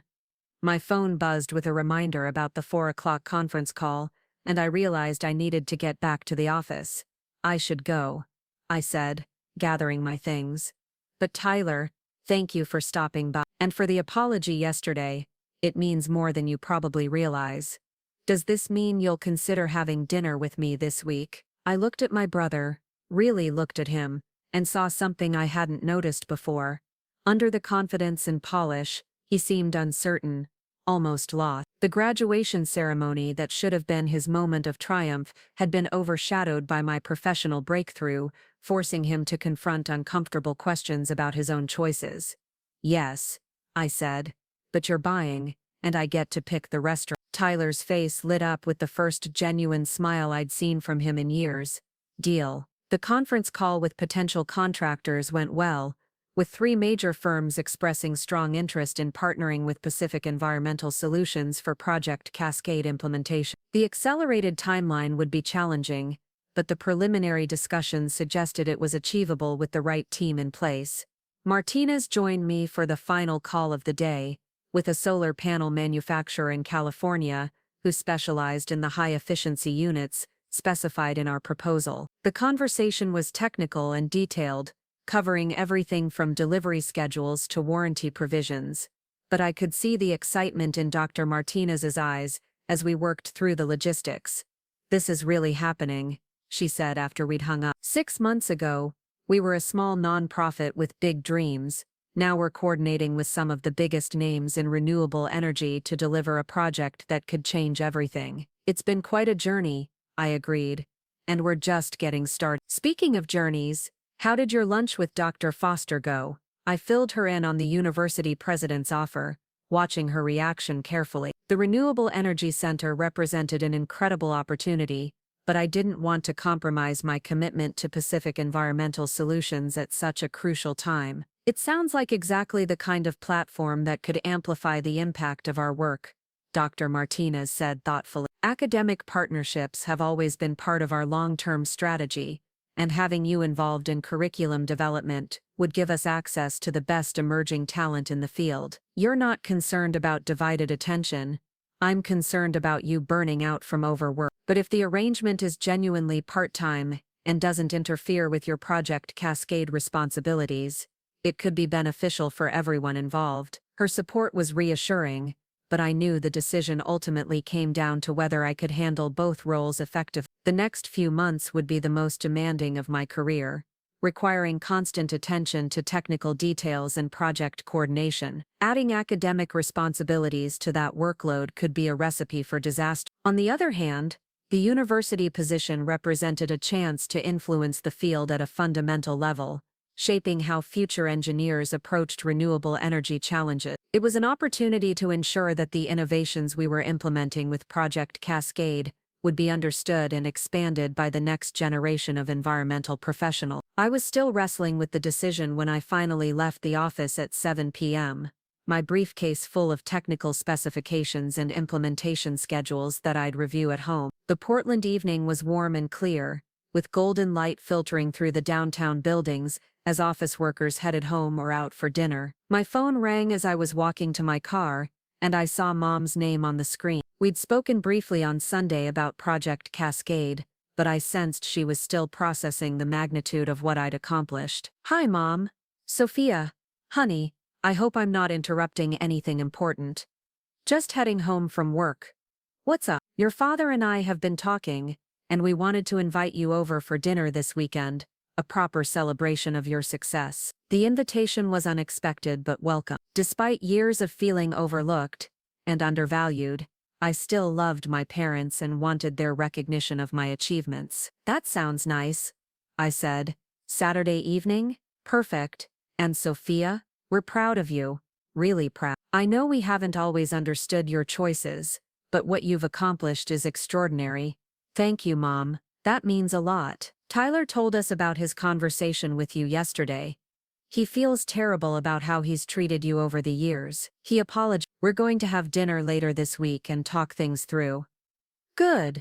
You two used to be so close when you were little. I'd hate for professional success to come between you permanently. After Mom hung up, I sat in my car for a moment, watching the city come alive around me. The weekend dinner invitation felt like a turning point, a chance for my family to finally see me as something other than the daughter who'd chosen wrong. For years I'd craved their recognition and approval. Now that I had it, I wasn't sure what to do with it. The drive home took me through neighborhoods that were already benefiting from renewable energy initiatives. Solar panels glinted on rooftops, and electric vehicle charging stations were becoming increasingly common in parking lots and shopping centers. The transformation was happening gradually but steadily, as individual choices and government policies aligned to create a more sustainable energy infrastructure. Project Cascade would accelerate that transformation dramatically, establishing Oregon as a national model for renewable energy development. But more than that, it would prove that innovative engineering could address real-world challenges while creating economic opportunities and environmental benefits. I thought about Dr. Foster's offer as I climbed the stairs to my apartment. The Renewable Energy Center would allow me to influence that transformation at an even deeper level, ensuring that future engineers understood not just the technical aspects of clean energy, but the social and economic implications as well. By the time I unlocked my apartment door, I'd made my decision. I would accept the university position, but with clear boundaries that protected my ability to execute Project Cascade successfully. The next 2 years would be demanding, but they would also establish me as a leader in renewable energy at both the practical and academic levels. I was setting my briefcase down when my phone buzzed with another text from Tyler. Dinner Thursday at I made reservations at that Italian place you like downtown. I typed back. See you there. For the first time in years I was actually looking forward to spending time with my brother. Not because I needed his approval anymore, but because I was curious to see who he might become now that he was questioning his own assumptions about success. The evening stretched ahead of me, full of technical documents to review and implementation schedules to finalize. But underlying all the practical details was a deeper satisfaction, the knowledge that I'd found my place in the world and proven that following your passion could lead to extraordinary opportunity. Tomorrow would bring new challenges and decisions, but tonight I was content to sit in my apartment, surrounded by the evidence of everything I'd accomplished, and plan for a future that was entirely my own creation. Thursday evening arrived with an unexpected warmth, as if Portland was finally ready to embrace spring after months of gray skies and persistent drizzle. I chose my outfit carefully for dinner with Tyler, settling on an emerald green blouse and dark jeans that struck the right balance between casual and put together.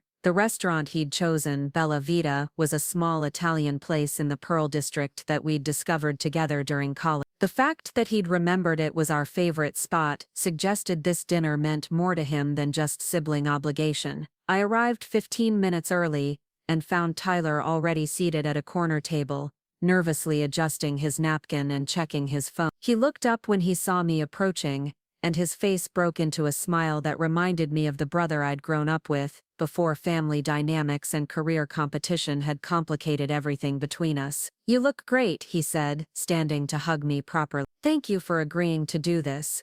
Thank you for asking, I replied, settling into the chair across from him, and for choosing this place. I haven't been here in years. I figured it might bring back some good memories. Remember when we used to come here during finals week? You'd order that ridiculously complicated pasta dish and explain thermodynamics to me while I pretended to understand half of what you were saying. The memory made me smile despite myself. Those had been simpler times, when Tyler's lack of understanding about my academic interests had been endearing rather than dismissive, when his teasing had felt affectionate rather than cruel. The waiter appeared with menus and wine recommendations, but Tyler waved off the alcohol. I want to have this conversation with a clear head, he explained once we were alone again. We ordered our food and made small talk about work and the weather, but I could sense Tyler building up to something more significant. There was a tension in his shoulders, a careful deliberation in his words that suggested he'd been rehearsing what he wanted to say. Sophia,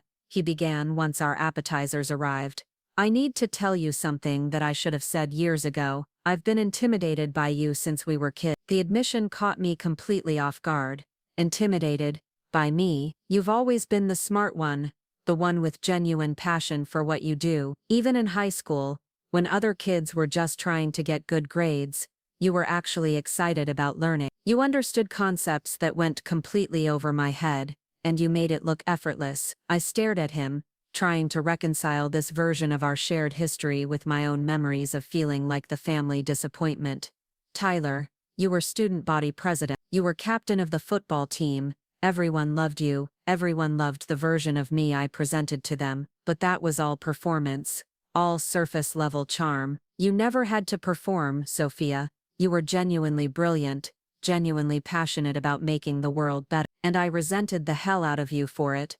The pasta arrived, but neither of us touched our food. Tyler was leaning forward, his hands clasped on the table, his expression more serious than I'd ever seen it. When you chose environmental engineering over business, part of me was relieved. I thought maybe you'd finally picked something impractical, something that would prove you weren't as smart as everyone thought. But then you graduated summa cum laude, landed a job right away, started working on projects that actually mattered.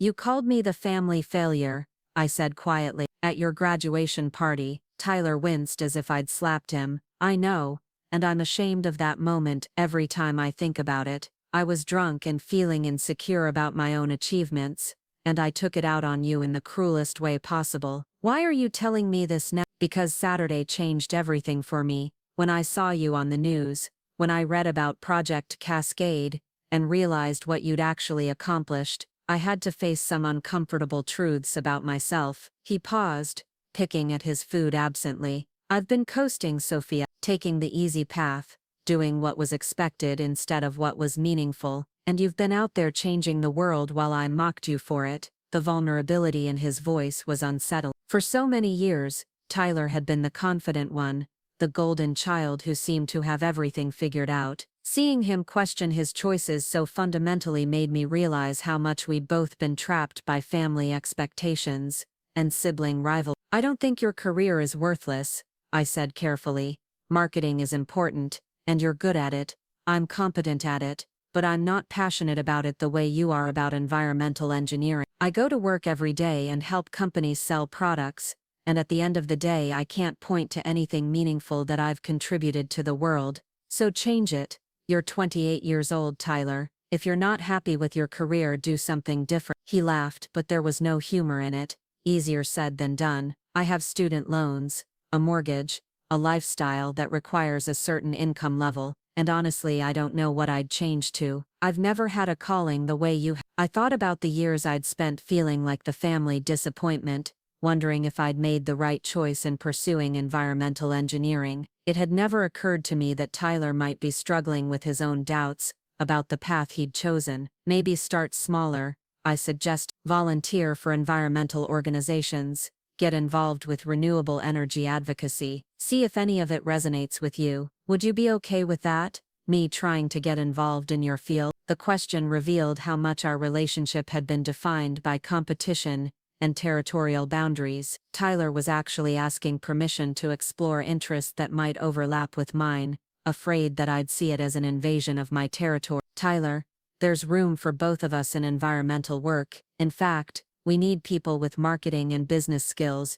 to help scale renewable energy solutions. Technical innovation is only part of the challenge. I hadn't thought about it that way. We spent the rest of dinner talking about potential career transitions and the challenges of changing direction in your late 20s. Tyler asked thoughtful questions about my work, and I found myself explaining the business aspects of Project Cascade in ways that highlighted how marketing and public relations would be crucial to its success. You know, I said as we waited for the check, Pacific Environmental Solutions is going to need communication support as we scale up our operations. Dr. Martinez has been talking about hiring a marketing director to help us reach potential clients and manage our public image. Tyler looked up sharply. Are you offering me a job? I'm suggesting you might want to have a conversation with Dr. Martinez. If you're serious about getting involved in environmental work, it could be a way to transition your skills into something more meaningful. I'd take a massive pay cut, probably, at least initially, but you'd be working on projects that matter, with people who are passionate about making a difference. And if renewable energy continues growing the way we expect it to, there will be plenty of opportunities for advancement. Tyler was quiet for a long moment, considering the possibility. Would it be weird, working together, after everything that's happened between us? It would be an adjustment. But maybe it's time we stopped competing with each other and started working toward the same goals. The waiter brought our check, and Tyler insisted on paying despite my protests. As we prepared to leave, he reached across the table and squeezed my hand briefly. Thank you for giving me a chance to apologize properly, and for not writing me off completely despite how I've treated you. We're family, Tyler. That has to count for something. The walk back to our cars was comfortable in a way that our interactions hadn't been for years. Tyler seemed lighter somehow, as if acknowledging his mistakes and insecurities had lifted a weight he'd been carrying without realizing it. I'll call Dr. Martinez tomorrow, he said, as we reached the parking garage. If she's willing to meet with me, I'd like to learn more about what Pacific Environmental Solutions is doing. I'll put in a good word for you, but Tyler, if you do this, you have to be serious about it. Martinez doesn't have time for people who aren't fully committed. I understand. And Sophia, I'm proud of you. I should have said that years ago, but I'm saying it now. What you've accomplished is extraordinary. The drive home gave me time to process the evening's conversation. Tyler's apology had been more thorough and genuine than I'd expected, and his interest in potentially working in environmental advocacy seemed authentic rather than opportunistic. But I was cautious about letting my guard down completely. Words were easy, consistent behavioral change was much harder.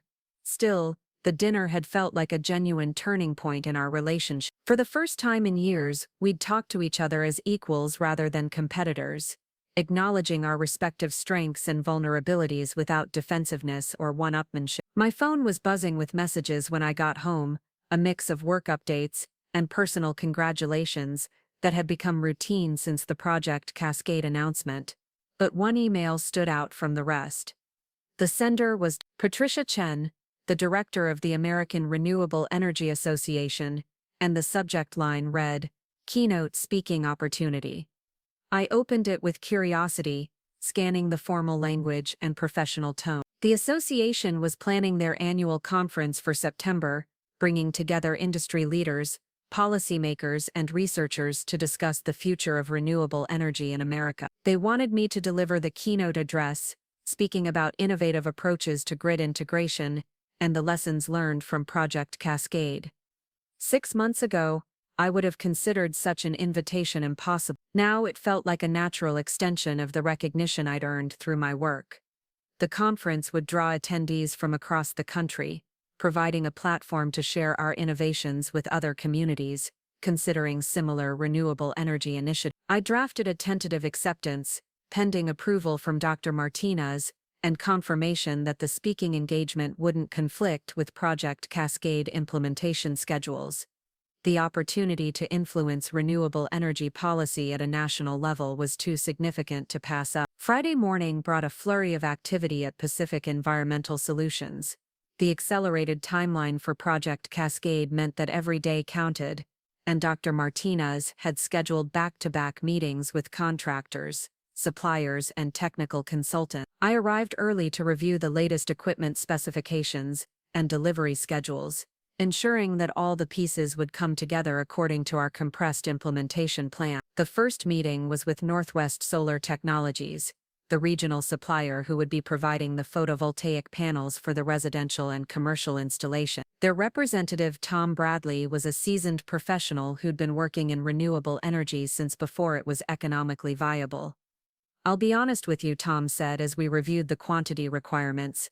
"This is the largest order we've ever fulfilled. We're going to need to coordinate with our manufacturing partners in California to meet your timeline. What's your confidence level on the delivery schedule?" Dr. Martinez asked. "High, but it requires perfect coordination. Any delays in permitting or site preparation could create bottlenecks that affect the entire project." I pulled up the implementation timeline on my laptop, color-coded to show dependencies between different phases of installation. We've built in buffer time for permitting delays, and our site preparation crews are already surveying the priority locations.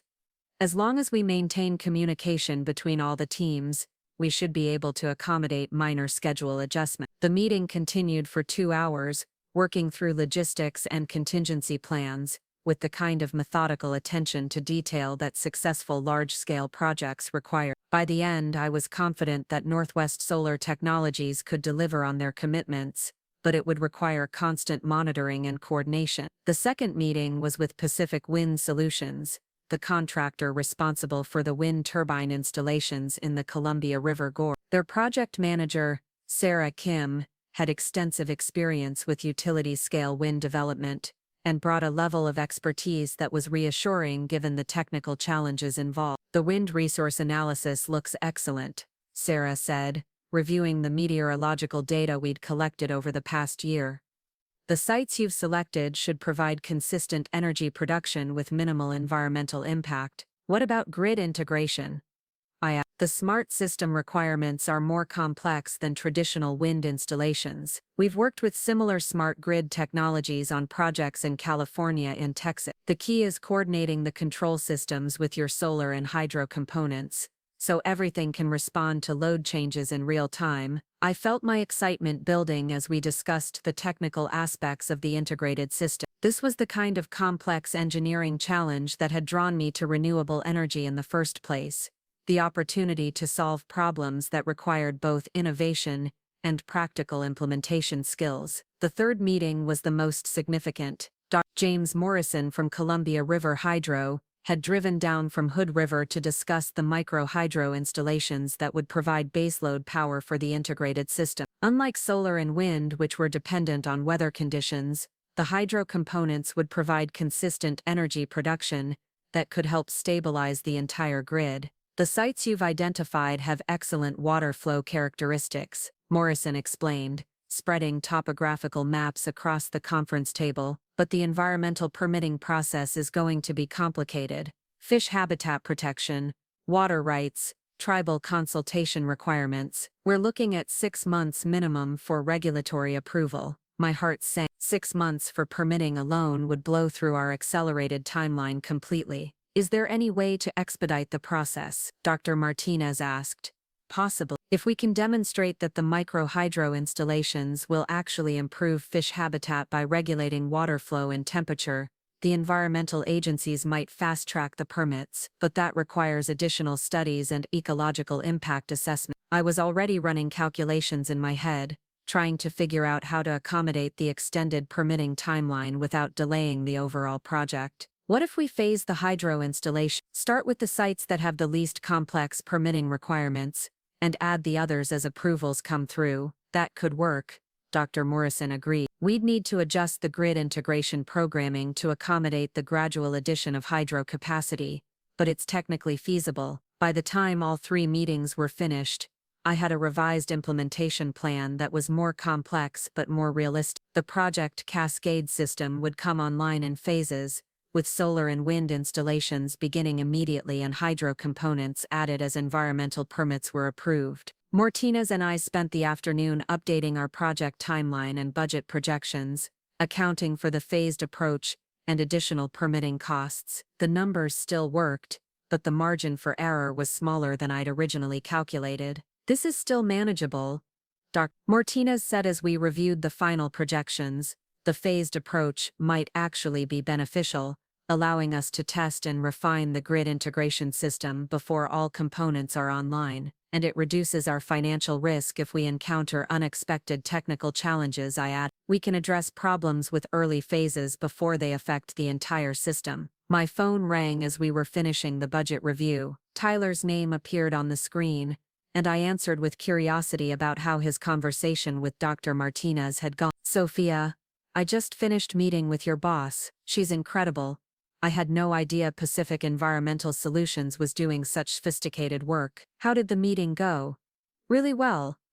She asked tough questions about my motivation for wanting to transition into environmental work, and I was honest about my frustrations with traditional marketing, but she seemed interested in my ideas about public engagement and community outreach. Those are exactly the skills we need as we scale up our operations. She offered me a consulting contract to start, working on communications strategy for Project Cascade and developing marketing materials for potential future clients. It's not a full-time position yet, but it's a way to get involved and prove that I'm serious about this career change. I felt a surge of pride for Tyler mixed with cautious optimism about our evolving relationship. His willingness to take a significant pay cut and start over in a new field suggested that his interest in environmental work was genuine rather than opportunistic. Congratulations. When do you start? Monday.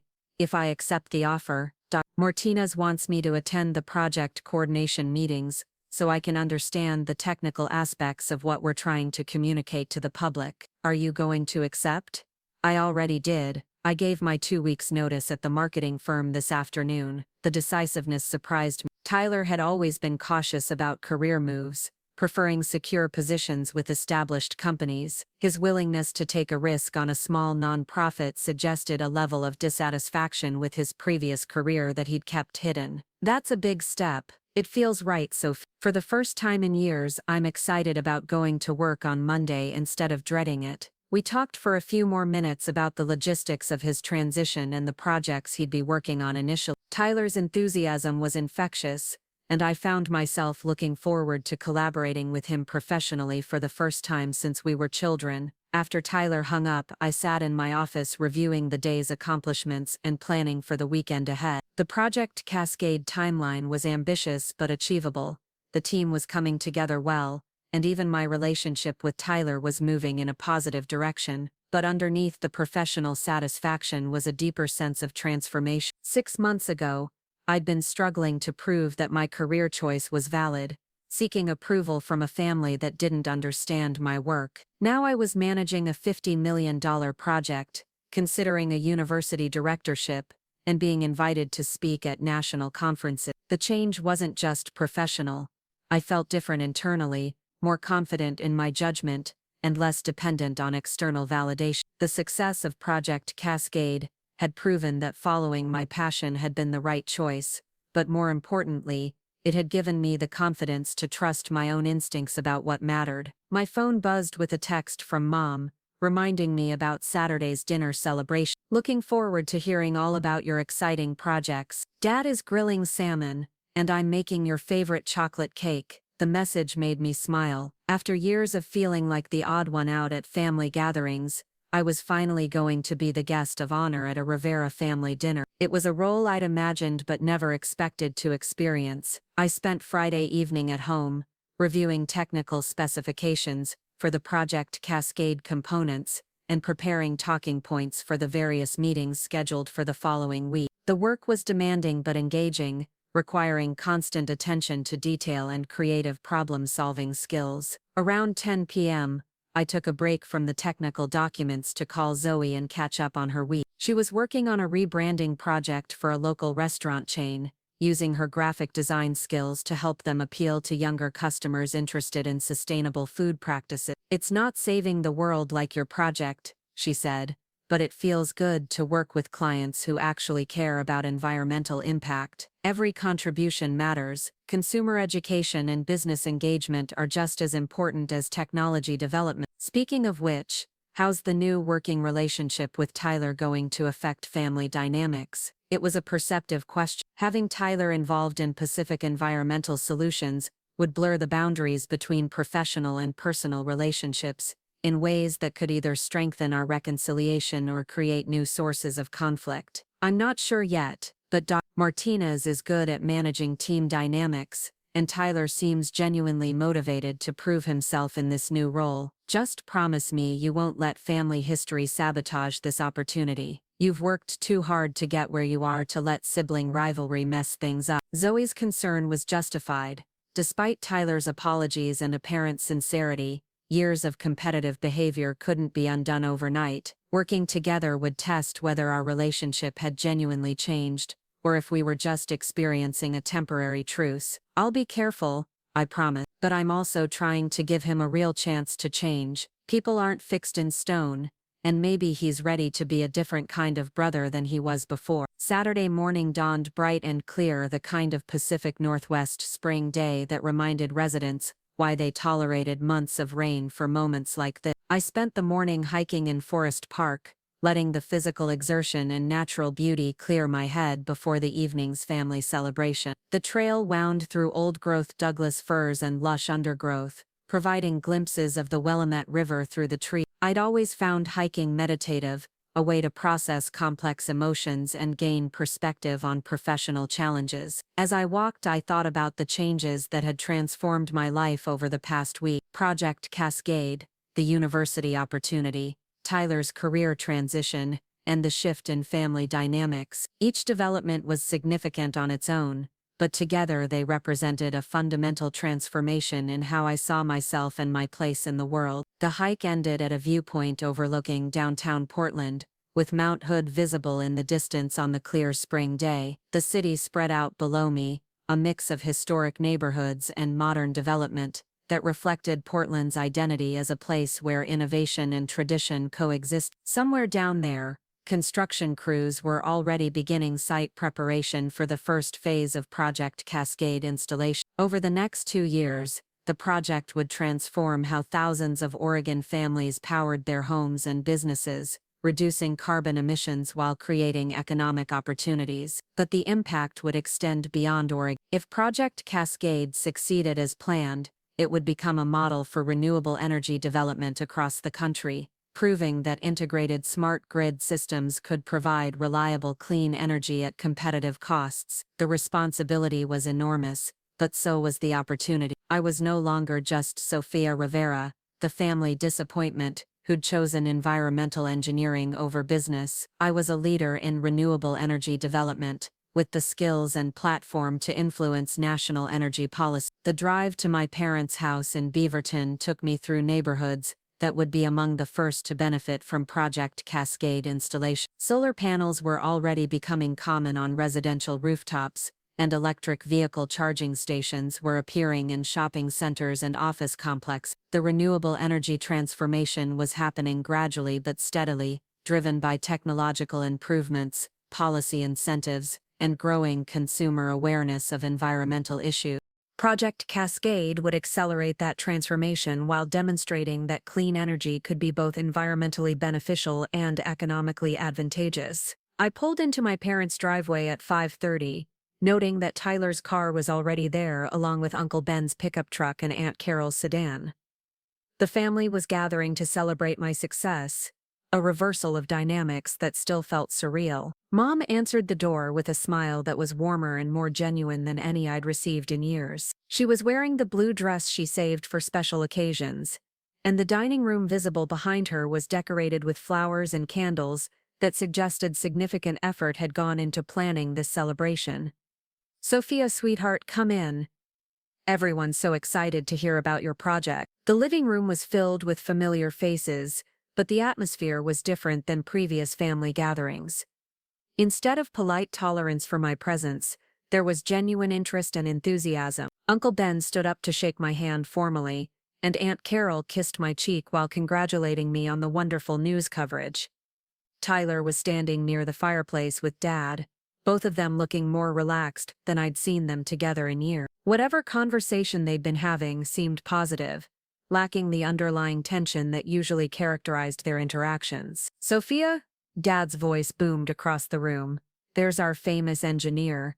Come tell us about this remarkable project you've been working on." For the next hour, I found myself holding court in my parents' living room, explaining the technical aspects of Project Cascade to relatives who'd never shown interest in my work before. Uncle Ben asked thoughtful questions about job creation, and Aunt Carol wanted to know how the project would affect residential energy bills. The conversation was engaging and substantive, a far cry from the polite disinterest I'd experienced at previous family gatherings. Tyler contributed insights about the public relations challenges and community engagement strategies, demonstrating that he'd already begun thinking seriously about his new role with Pacific Environmental Solutions. "I have to admit," Uncle Ben said during a quiet moment, "I never really understood what environmental engineering involved.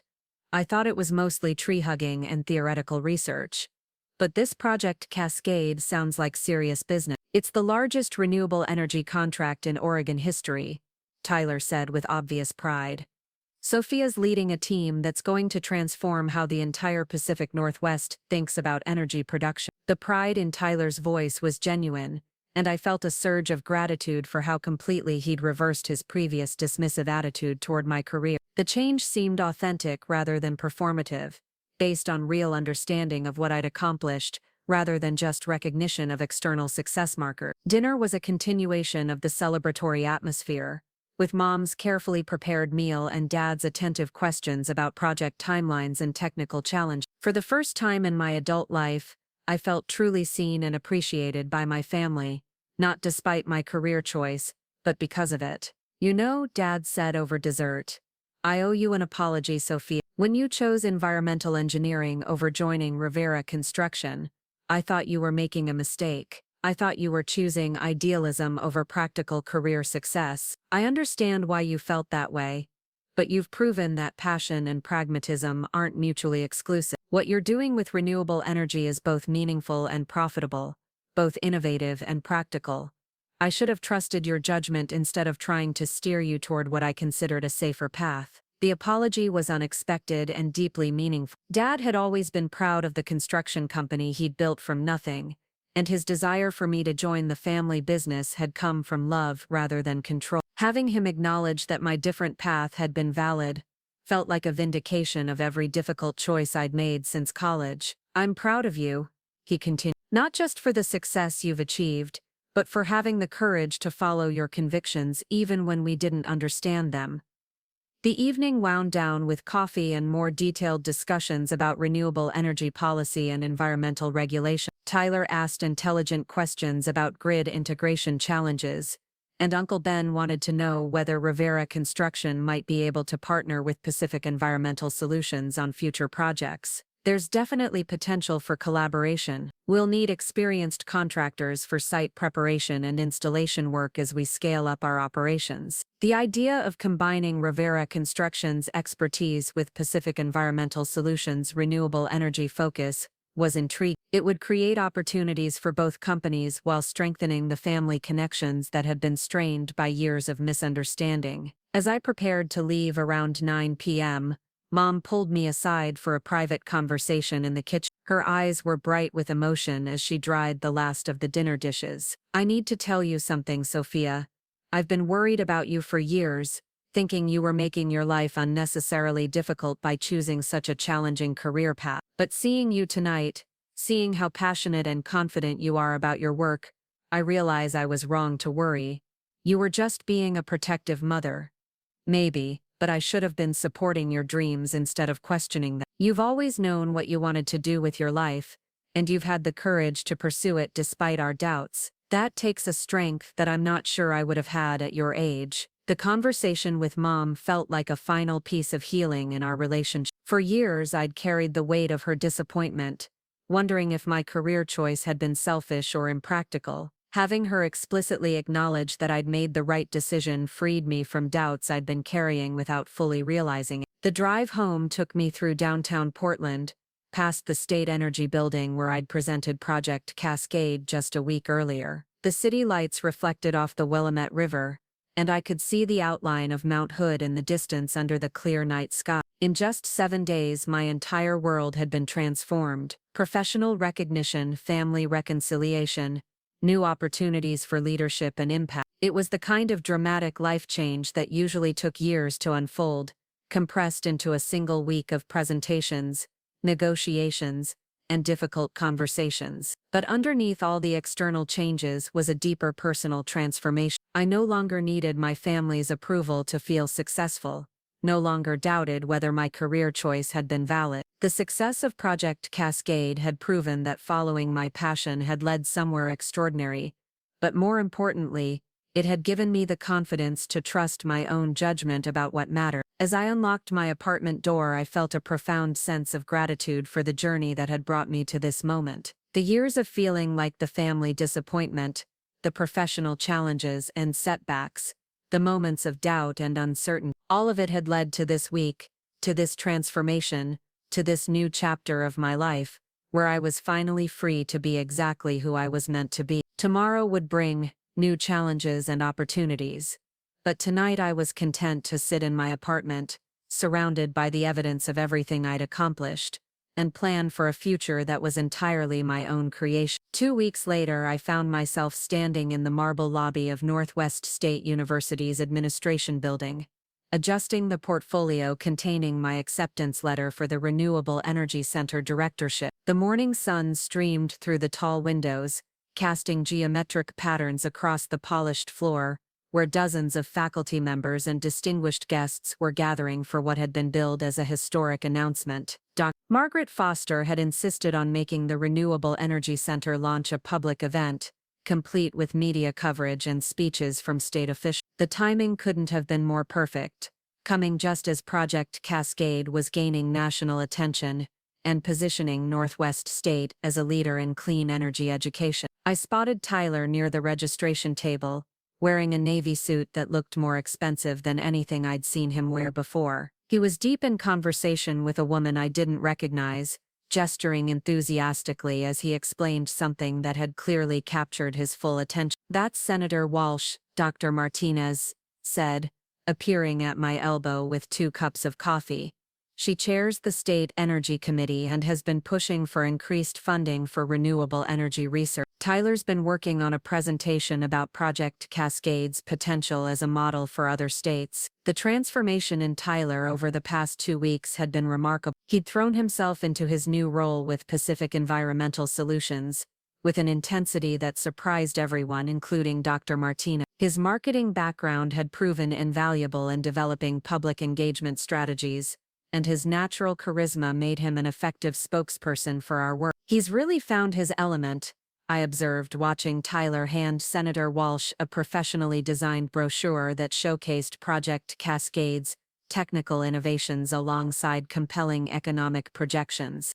And more importantly, he's earning the respect of the team through his work rather than expecting it because of his relationship to you. That's not always easy to navigate. Dr. Martinez was right. Tyler had been careful to establish his own professional identity within Pacific Environmental Solutions, taking on challenging assignments and proving his value through results rather than relying on family connection. The other team members had initially been skeptical about hiring the boss's brother, but Tyler's dedication and genuine enthusiasm for environmental work had won them over. The event began with Doc Foster taking the podium, her voice carrying easily through the lobby's sound system as she outlined Northwest State's vision for renewable energy leadership. She spoke about the university's commitment to addressing climate challenges through education, research, and community partnership. "Today marks a new chapter in Northwest State's history," she said, her eyes scanning the assembled crowd. "The establishment of our Center for Renewable Energy Excellence represents our commitment to training the next generation of environmental leaders and developing innovative solutions to our nation's energy challenge." The applause was enthusiastic,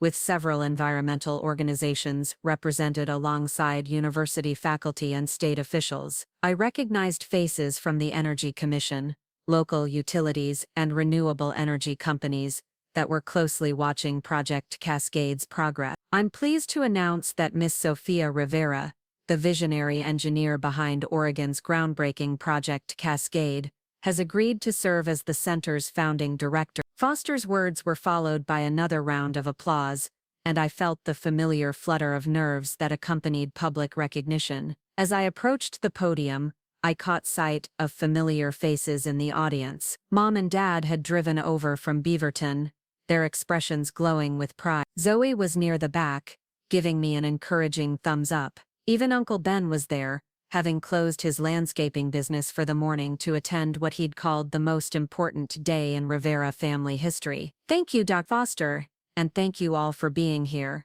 I began, my voice steady despite the magnitude of the moment. "When I chose environmental engineering as my major 8 years ago, I never imagined I'd have the opportunity to help shape how future engineers approach renewable energy challenge." I spoke about the center's mission to bridge the gap between academic research and practical implementation, drawing on lessons learned from Project Cascade to develop curriculum that would prepare students for real-world environmental challenges. The audience was engaged and responsive, asking thoughtful questions about research priorities and industry partnerships. "The renewable energy revolution isn't just about technology," I continued, warming to my favorite theme. "It's about reimagining how we live, work, and power our community." The students who graduate from this center won't just be engineers or researchers.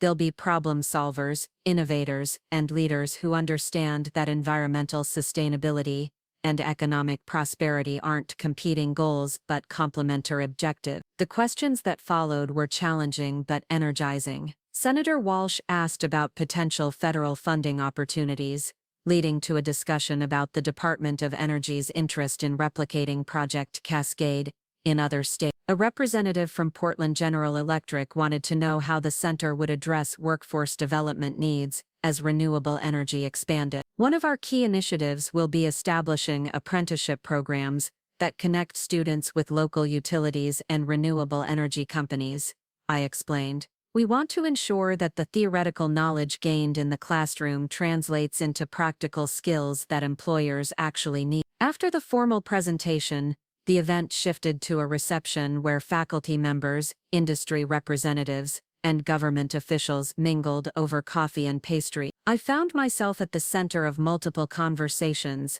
discussing everything from grid integration challenges to federal policy implications. Ms. Rivera, a voice called out as I was finishing a conversation with a researcher from Pacific Northwest National Laboratory. I turned to see a woman in her 40s approaching with a warm smile and a business card in her hand. I'm Dr. Sarah Chen from the Department of Energy's Office of Energy Efficiency and Renewable Energy. I've been following Project Cascade with great interest, and I wanted to discuss a potential opportunity with you. The Department of Energy federal involvement in renewable energy development could transform everything, providing resources and policy support that would accelerate clean energy adoption nationwide. I'd be very interested to hear more, I said, accepting her business card. We're developing a national pilot program for integrated renewable energy systems, based largely on the innovations you've demonstrated with Project Cascade. We're looking for technical advisors who can help us adapt your approach to different regional conditions and regulatory environments. The implications were staggering. Project Cascade could become the template for a nationwide renewable energy initiative, potentially affecting millions of homes and businesses across the country. It was the kind of policy impact I dreamed about, but never expected to achieve so early in my career. What would that involvement look like? I asked.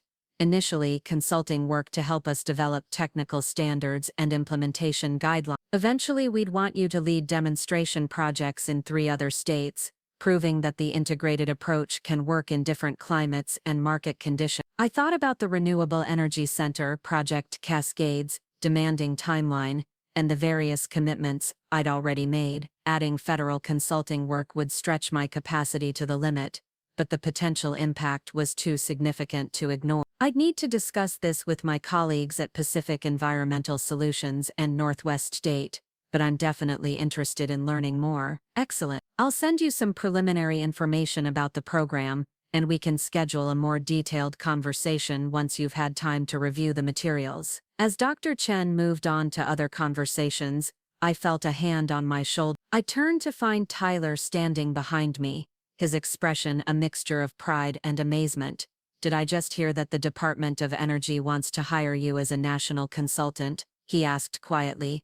It's preliminary, but yes, that's what it sounds like. Sophia, do you realize what this means? You're not just changing Oregon's energy system anymore. You could be influencing national energy policy. The weight of the opportunity was beginning to sink in. 6 months ago, I'd been a relatively unknown engineer working for a small nonprofit. Now I was potentially on the verge of advising the federal government on renewable energy strategy. It's overwhelming, I admitted, but in the best possible way. You deserve every bit of recognition you're getting, and I'm proud to be your brother. Tyler's words were simple but profound, representing a complete reversal from the competitive dynamic that had defined our relationship for years. He was genuinely celebrating my success without any trace of resentment or jealousy. The reception continued for another hour with conversations ranging from technical details to policy implications to funding opportunities. I exchanged contact information with researchers,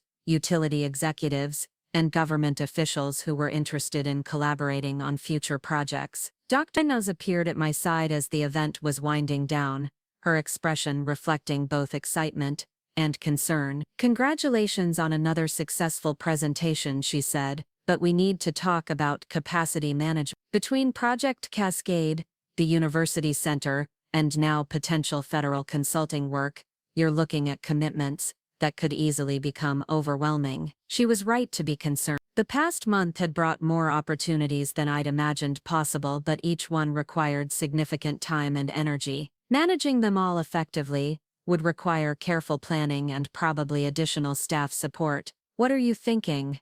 I asked. We need to hire another senior project manager, someone who can take on some of the Project Cascade coordination while you focus on higher-level strategy and policy work. And we should probably discuss promoting Tyler to communications director so he can handle more of the public relations responsibilities. The idea of Tyler taking on a director-level role so quickly was ambitious, but his performance over the past 2 weeks had been impressive. He demonstrated both technical understanding and strategic thinking that went well beyond traditional marketing skills. Has he expressed interest in that level of responsibility? He's been pushing for it, actually. He wants to develop a comprehensive public engagement strategy, for renewable energy adoption, including community education programs and policy advocacy initiatives. As if summoned by our conversation, Tyler appeared beside us with Mom and Dad in tow. Both my parents looked slightly overwhelmed by the academic setting and distinguished attendees, but they were beaming with pride. "Honey," Mom said, pulling me into a hug, "that was the most impressive presentation I've ever seen. You sounded like you belonged up there with all those important people."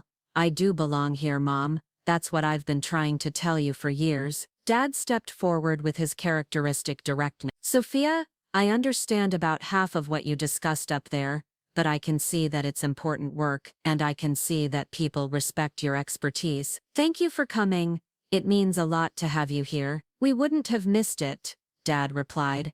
"This is our daughter making history." Tyler cleared his throat, looking slightly nervous. "Actually, I wanted to tell you all something while we're together.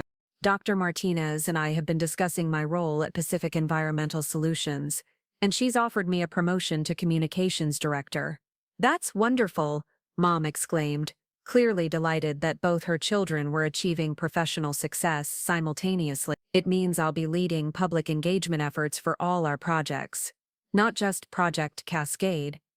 And I'll be developing policy advocacy strategies to support renewable energy adoption at the state and federal level." I looked at Tyler carefully, trying to assess whether he fully understood what he was taking on. Communications director for a rapidly growing renewable energy company would require sophisticated understanding of both technical and policy issues. "Are you ready for that level of responsibility?" I asked. "I think so. I've been studying renewable energy policy and grid integration principles for the past 2 weeks, and I'm starting to understand how public perception and political support affect technical implementation." He paused, meeting my eyes direct. "I want to help build something meaningful, Sophia, not just for my career, but because I believe in what we're doing." His sincerity was convincing, and Dr. Martinez's confidence in his abilities provided additional reassurance. Tyler had found his passion in environmental advocacy, and he was approaching it with the same intensity he'd once applied to football and student government. "Then congratulations," I said, extending my hand for a formal handshake. "I look forward to working with you as communications director." The handshake turned into a hug, witnessed by our parents and Dr. Martinez.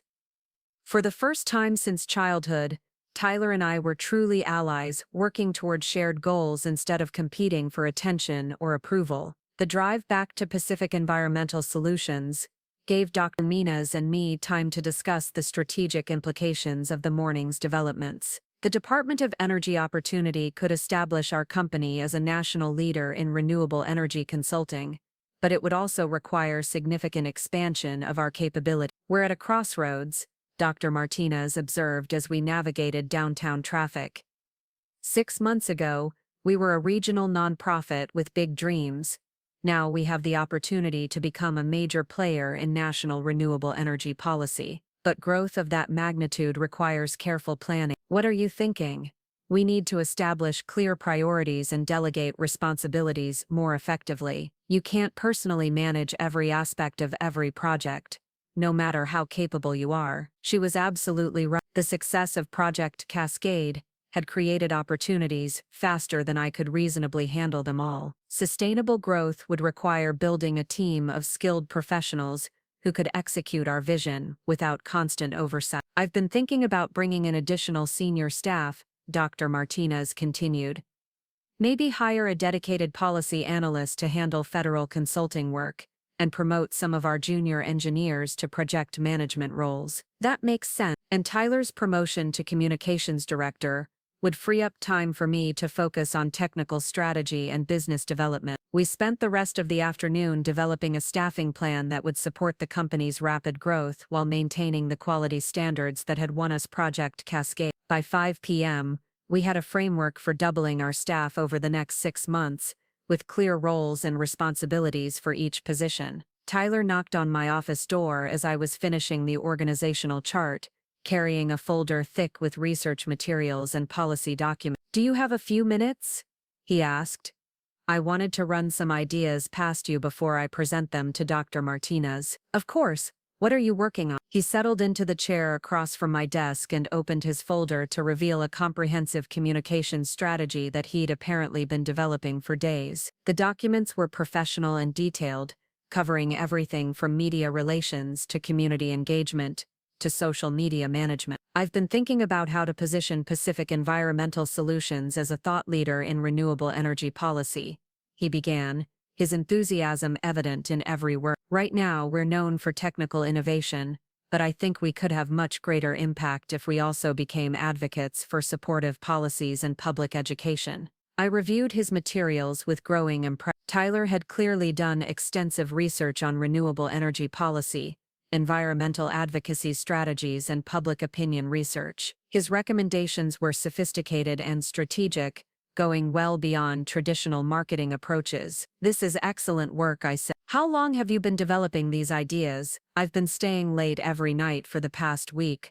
reading policy papers and studying how other environmental organizations build public support for their initiatives. He grinned sheepishly. I may have become slightly obsessed with renewable energy advocacy. Obsession is good in this business. Passion drives innovation. I want to propose establishing a Pacific Environmental Solutions Foundation, a separate nonprofit that would focus on policy research and public education, while the main company handles technical consulting and project implementation. The idea was ambitious and well conceived. A dedicated foundation could pursue advocacy work that might be inappropriate for a consulting company, while also providing a platform for policy research and community education. Have you discussed this with Dr. Martinez?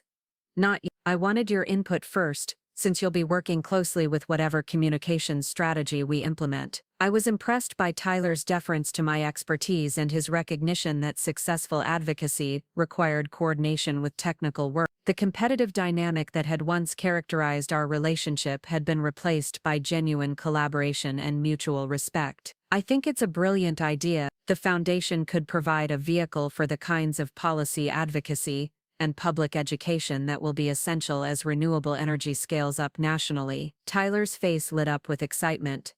Really? You think Dr. Martinez will go for it? I think she'll be impressed by the strategic thinking and thorough research you've put into this proposal, and I think you should present it as soon as possible. We spent the next hour refining his presentation materials and discussing implementation strategies for the foundation concept. Tyler's transformation from dismissive older brother to passionate environmental advocate was complete, and his commitment to our shared mission was unmistakable. As the sun set over downtown Portland, casting golden light through my office windows, I reflected on the remarkable changes that had transformed my life over the past month. Project Cascade had been the catalyst, but the real transformation went much deeper than professional success. I'd found my voice as a leader, my confidence as an expert, and my place as someone who could influence positive change at multiple levels. The family relationships that had once been sources of frustration and disappointment had become sources of support and collaboration. Most importantly, I'd learned to trust my own judgment about what mattered. The years of feeling like the family disappointment had been replaced by certainty that I was exactly where I belonged, doing exactly the work I was meant to do. My phone buzzed with a text from Zoe. Saw the news coverage of your university announcement. You looked like a rock star up there. Drinks tonight to celebrate? I typed back rain check.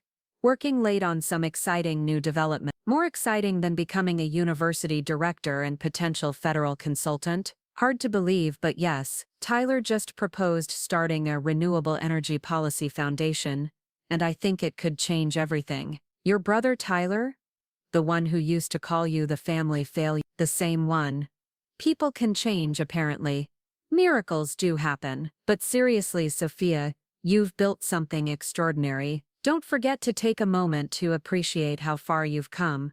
Zoe was right. The pace of change had been so rapid that I hadn't fully processed the magnitude of what had been accomplished. 6 months ago, I'd been a relatively unknown engineer working on small-scale renewable energy projects. Now I was directing university research, advising federal policy, and potentially establishing a foundation that could influence national energy strategy. But more than the external recognition was the internal transformation. I no longer needed anyone else's permission to pursue my goals or validation to feel successful. I'd found my own definition of achievement, based on impact and meaning rather than salary and status. The office was quiet as evening settled over the city. Most of my colleagues had gone home hours ago, but I remained at my desk, energized by the possibilities that lay ahead. Tomorrow would bring new challenges and opportunities, but tonight I was content to sit in the growing darkness, surrounded by the evidence of everything I'd accomplished,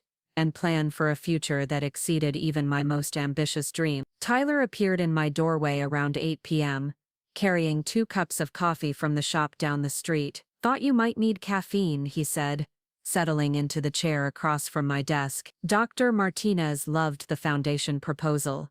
By the way, she wants to discuss implementation details tomorrow morning. That's fantastic. I told you she'd be impressed.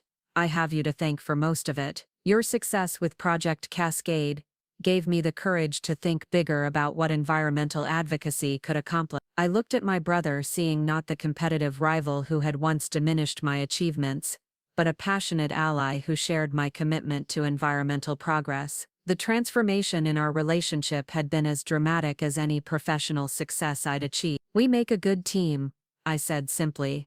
"The best," Tyler agreed. "And Sophia? Thank you for giving me a chance to prove that I could change. I know I didn't deserve your forgiveness after how I treated you, but I'm grateful you were willing to see who I could become instead of just who I had been." "Family means giving people chances to grow," I replied, "and you've grown more in the past month than I thought possible." We sat in comfortable silence for a moment, drinking our coffee and watching the city lights twinkle in the darkness beyond my office window. Portland spread out below us, a city powered by innovation and sustained by people who believed that individual choices could create collective change. "What's next?" Tyler asked finally. I thought about the Department of Energy opportunity, the Renewable Energy Center, the foundation proposal, and the dozens of other possibilities that were emerging from Project Cascade's success. "Everything," I said. "We're going to change how America thinks about energy. We're going to prove that environmental sustainability and economic prosperity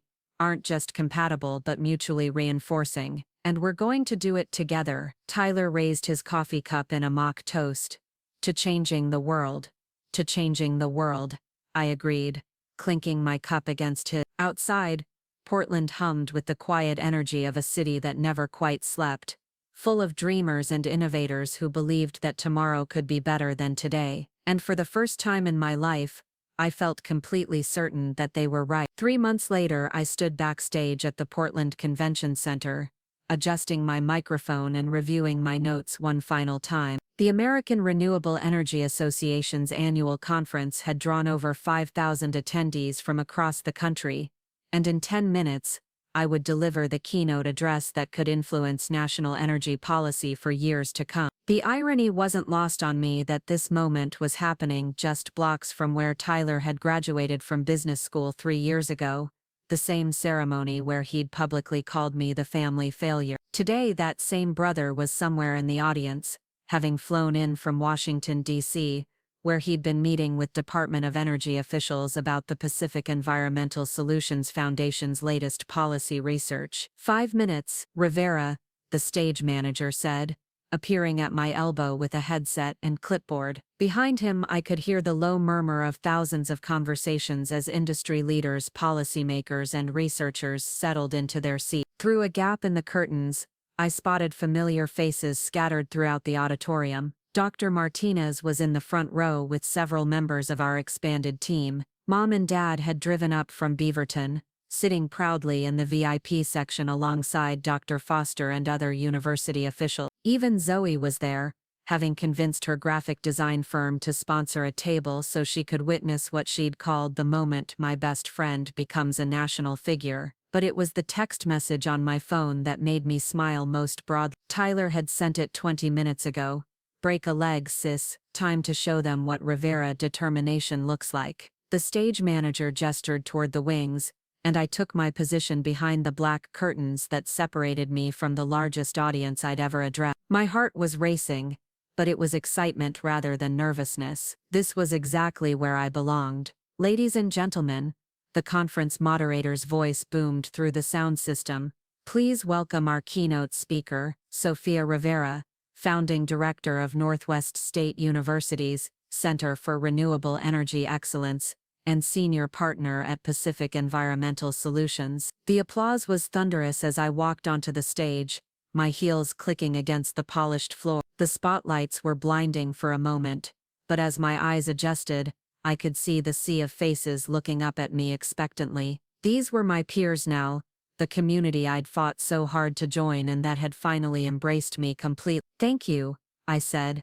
my voice carrying clearly through the auditorium's excellent sound system. 3 years ago I was installing solar panels on residential rooftops, and wondering if anyone would ever take my work seriously. Today I'm here to tell you that the renewable energy revolution isn't coming. It's already here. I clicked to my first slide, a satellite image of Oregon showing the completed Phase 1 installations of Project Cascade. Thousands of solar panels glinted like mirrors across residential neighborhoods, while wind turbines dotted the Columbia River Gorge in precise geometric patterns. What you're looking at is more than just renewable energy infrastructure. It's proof that integrated smart grid systems can provide reliable, cost-effective clean energy at unprecedented scale. I paused, letting the image sink in. Project Cascade has exceeded every performance projection we made. It's powering 47,000 homes, has created over 1,200 permanent jobs, and has reduced Oregon's carbon emissions by 18% in just 6 months. The murmur of impressed conversations rippled through the audience. Project Cascade's success had been covered extensively in trade publications, but many attendees were hearing the detailed performance data for the first time.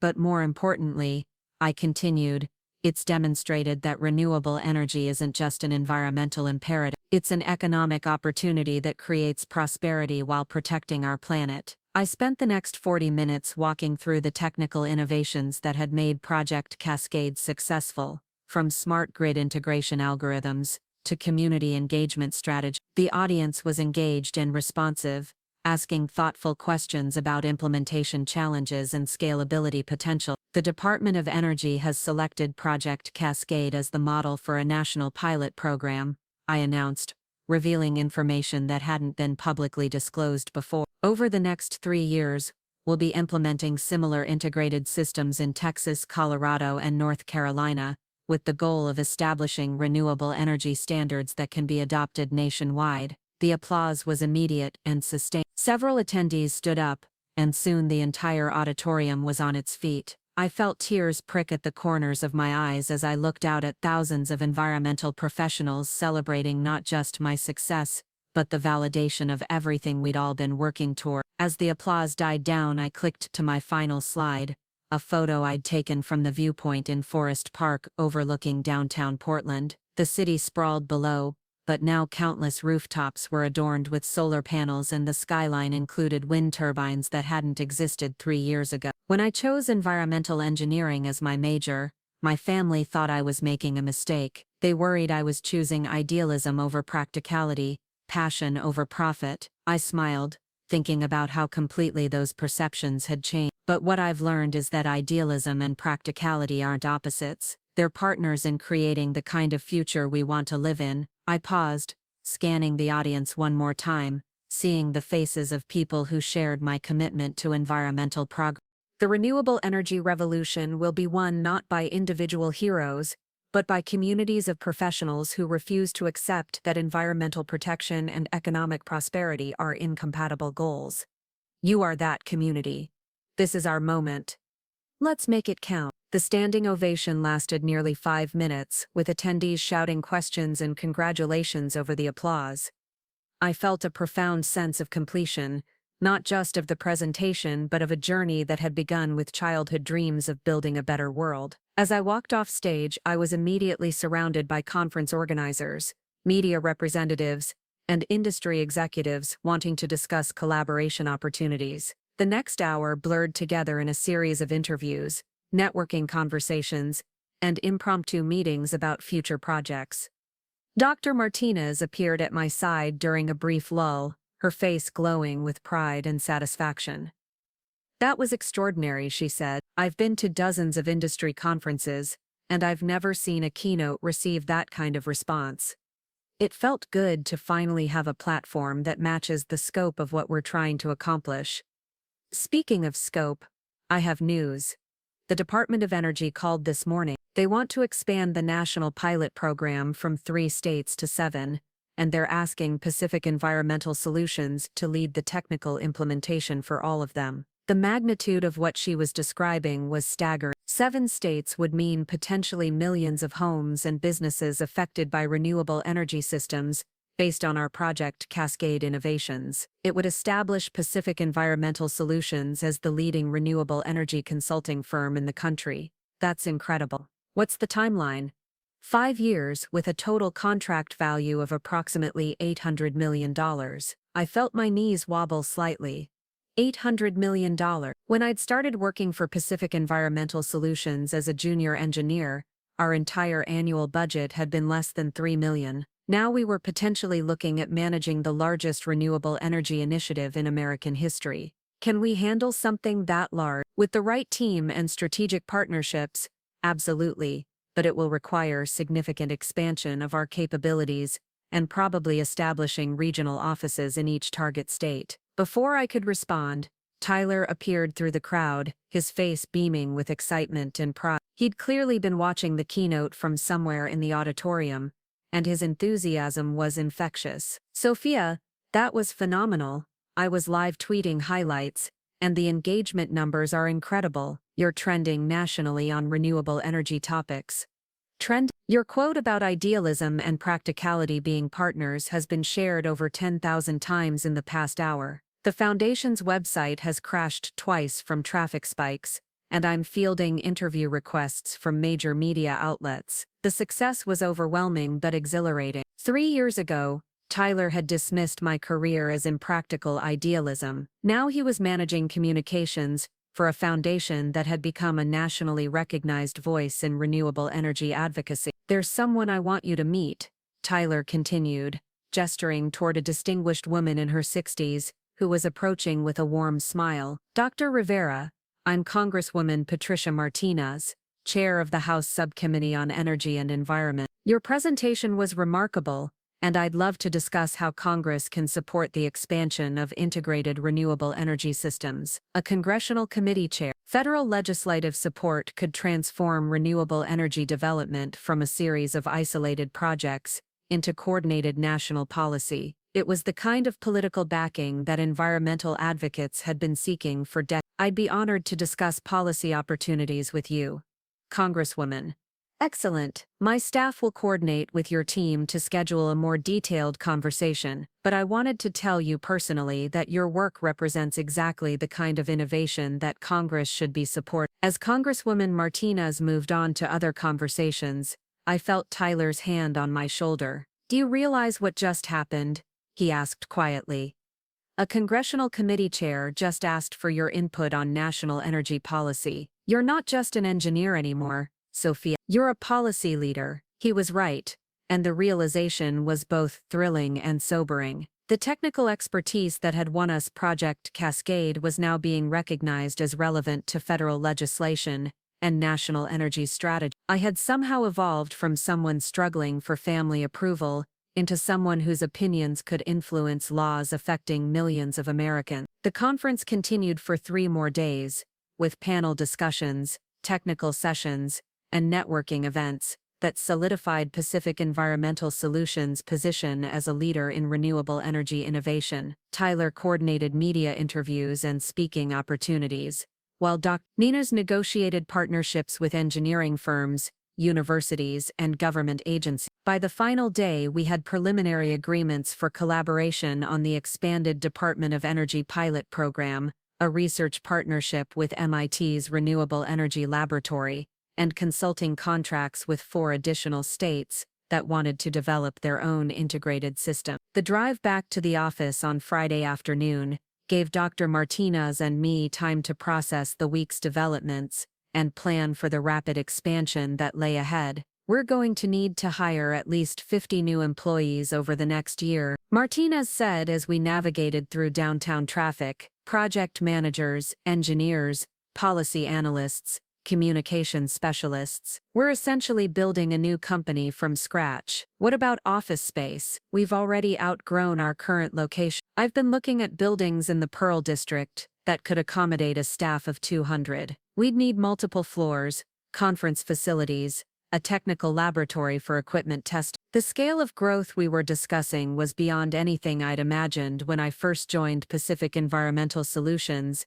As a junior engineer, we were evolving from a small nonprofit into a major corporation with national influence and federal contract. There's something else we need to discuss, Dr. Martinez continued. Your role in the organization, senior partner, doesn't accurately reflect your contributions anymore. The board wants to promote you to Chief Technical Officer, with equity participation and a seat on the Executive Committee. Chief Technical Officer, Equity Participation, Executive Committee. The terminology felt foreign but exciting, representing a level of professional responsibility I'd never anticipated achieving so early in my career. What would that mean for my university position? You'd maintain the Renewable Energy Center directorship, but your Pacific Environmental Solutions responsibilities would expand significantly. You'd be overseeing all technical operations, managing client relationships at the highest levels, and representing the company at industry conferences and policy meetings. I thought about the 8-year-old girl who used to build elaborate structures from Legos,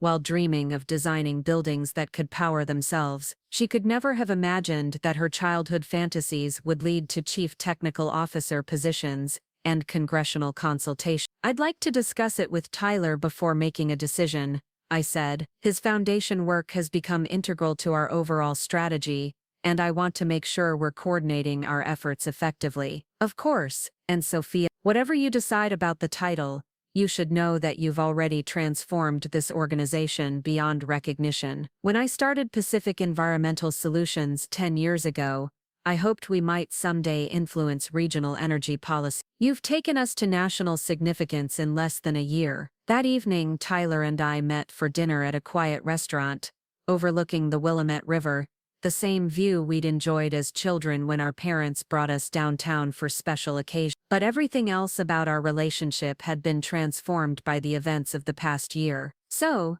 Tyler said over appetizers, Chief Technical Officer, that's a big step.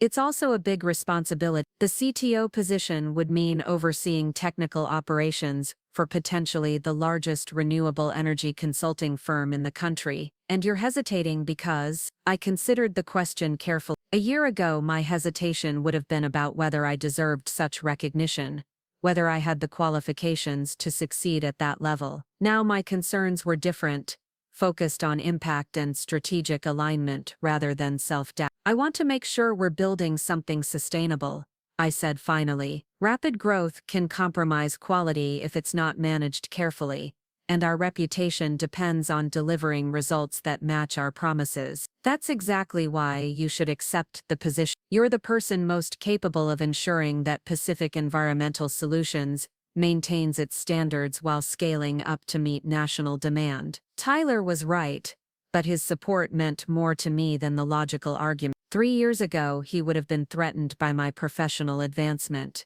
worried that my success diminished his own achievements. Now he was genuinely celebrating my opportunities and offering strategic advice. There's something else, I said. Martinez wants to establish Pacific Environmental Solutions as a publicly traded company within 3 years. She thinks we'll need access to capital markets to fund the kind of expansion that federal contracts will require. A public company? That would make you extremely wealthy. It would also mean accountability to shareholders and pressure for quarterly profits that might conflict with environmental priorities. Not necessarily. There are plenty of publicly traded companies that maintain strong environmental commitments while delivering solid returns to investors. Look at Patagonia, Interface, Tesla. Profitability and environmental responsibility aren't mutually exclusive. We spent the rest of dinner discussing the strategic implications of rapid growth, public company considerations, and the balance between commercial success and environmental impact. Tyler's insights were sophisticated and well-informed, reflecting his transformation from traditional marketing professional to renewable energy policy expert. I have a confession, Tyler said, as we were finishing dessert. "I used to be jealous of your passion for environmental work. You always seemed so certain about what mattered to you, while I was just following conventional career paths because they felt safe. And now I understand that passion isn't something you're born with, it's something you develop through experience and commitment. I found my passion by working alongside you, seeing how technical innovation could create positive change in people's lives." The admission was touching but not surprising. Tyler's enthusiasm for renewable energy advocacy had grown steadily over the past year, evolving from professional obligation to genuine calling. "What's next for the foundation?" I asked. "We're planning a national campaign to build public support for renewable energy infrastructure investment. Opinion polling shows that environmental concerns are increasingly bipartisan, and we think there's an opportunity to develop policy proposals that can attract support from both parties." Bipartisan environmental policy, that would be remarkable. It's not as impossible as it sounds. When you frame renewable energy in terms of job creation, energy independence, and economic competitiveness, conservatives respond positively. The trick is avoiding partisan trigger words and focusing on shared value. Tyler's strategic thinking about environmental advocacy was impressive, reflecting his natural political instincts applied to causes he genuinely cared about. The foundation had become a respected voice in policy circles, with research papers and position statements that were regularly cited by congressional staff and federal agencies. As we walked back to our cars after dinner, I felt a profound sense of gratitude for the journey that had brought us to this moment. The competitive sibling rivalry that had once defined our relationship had been replaced by genuine partnership and mutual respect. "Tyler," I said, as we reached the parking garage, "thank you for becoming the brother I always hoped you could be. Thank you for never giving up on me, even when I didn't deserve your patience." 2 weeks later, I signed the papers that officially promoted me to Chief Technical Officer of Pacific Environmental Solutions, with equity participation that would make me financially independent, regardless of future career choices. The same day, Tyler announced that the foundation had secured major funding commitments from 3 philanthropic organizations, ensuring its ability to influence renewable energy policy for years to come. The press release announcing my promotion generated national media coverage, with articles in the Wall Street Journal, Washington Post, and major environmental publications. The coverage focused on my rapid rise from junior engineer to industry leader, but also highlighted Pacific Environmental Solutions' evolution into a major player in renewable energy consulting. Foster called to congratulate me on the promotion and discuss expansion of the university's Renewable Energy Center. Federal research grants were becoming available for institutions that could demonstrate practical applications of clean energy innovations, and Northwest State was positioning itself to compete for significant funding. "Your success has elevated the university's profile in renewable energy research," Dr. Foster said during our conversation. "We're receiving inquiries from top-tier faculty members who want to join our program, and application numbers for environmental engineering have tripled since the center's establishment." The ripple effects of Project Cascade's success continued, expanding in directions I hadn't anticipated. Individual achievement had become institutional transformation, affecting not just Pacific Environmental Solutions, but also Northwest State University and the broader renewable energy industry. 6 months later, I stood once again at the podium of a major conference, this time addressing the International Renewable Energy Summit in Copenhagen. Representatives from 43 countries had gathered to discuss global climate strategies, and Project Cascade had been selected as a case study for successful renewable energy implementation. But this time, I wasn't alone on stage. Tyler stood beside me, representing the policy advocacy perspective that had become essential to renewable energy development. Together, we presented a comprehensive approach that combined technical innovation with strategic communications and public engagement. "Renewable energy isn't just an engineering challenge," I told the international audience. "It's a social and political challenge that requires coordination between technical experts, policy advocates, and community leaders." Tyler stepped forward to discuss the foundation's research on public opinion and policy development, explaining how environmental advocates could build broad coalitions that included business leaders, labor unions, and conservative politicians, traditionally skeptical of climate initiatives. The presentation was well received, with several countries expressing interest in adapting our integrated approach to their own renewable energy development. European Union officials wanted to discuss potential collaboration on wind and solar projects, while representatives from developing nations were interested in technology transfer partnerships. As we left the stage together, I reflected on how completely our relationship had been transformed. We were no longer siblings competing for family approval, but professional partners working toward shared goals that extended far beyond personal success. "So," Tyler said as we walked through the conference center's corridors, "what's next for the Rivera family renewable energy empire?" I laughed at his characterization, but there was truth in it. Between Pacific Environmental Solutions, the foundation, and the University Center, we had indeed built something that resembled an empire, albeit one dedicated to environmental progress rather than personal enrichment. "World domination through clean energy," I suggested.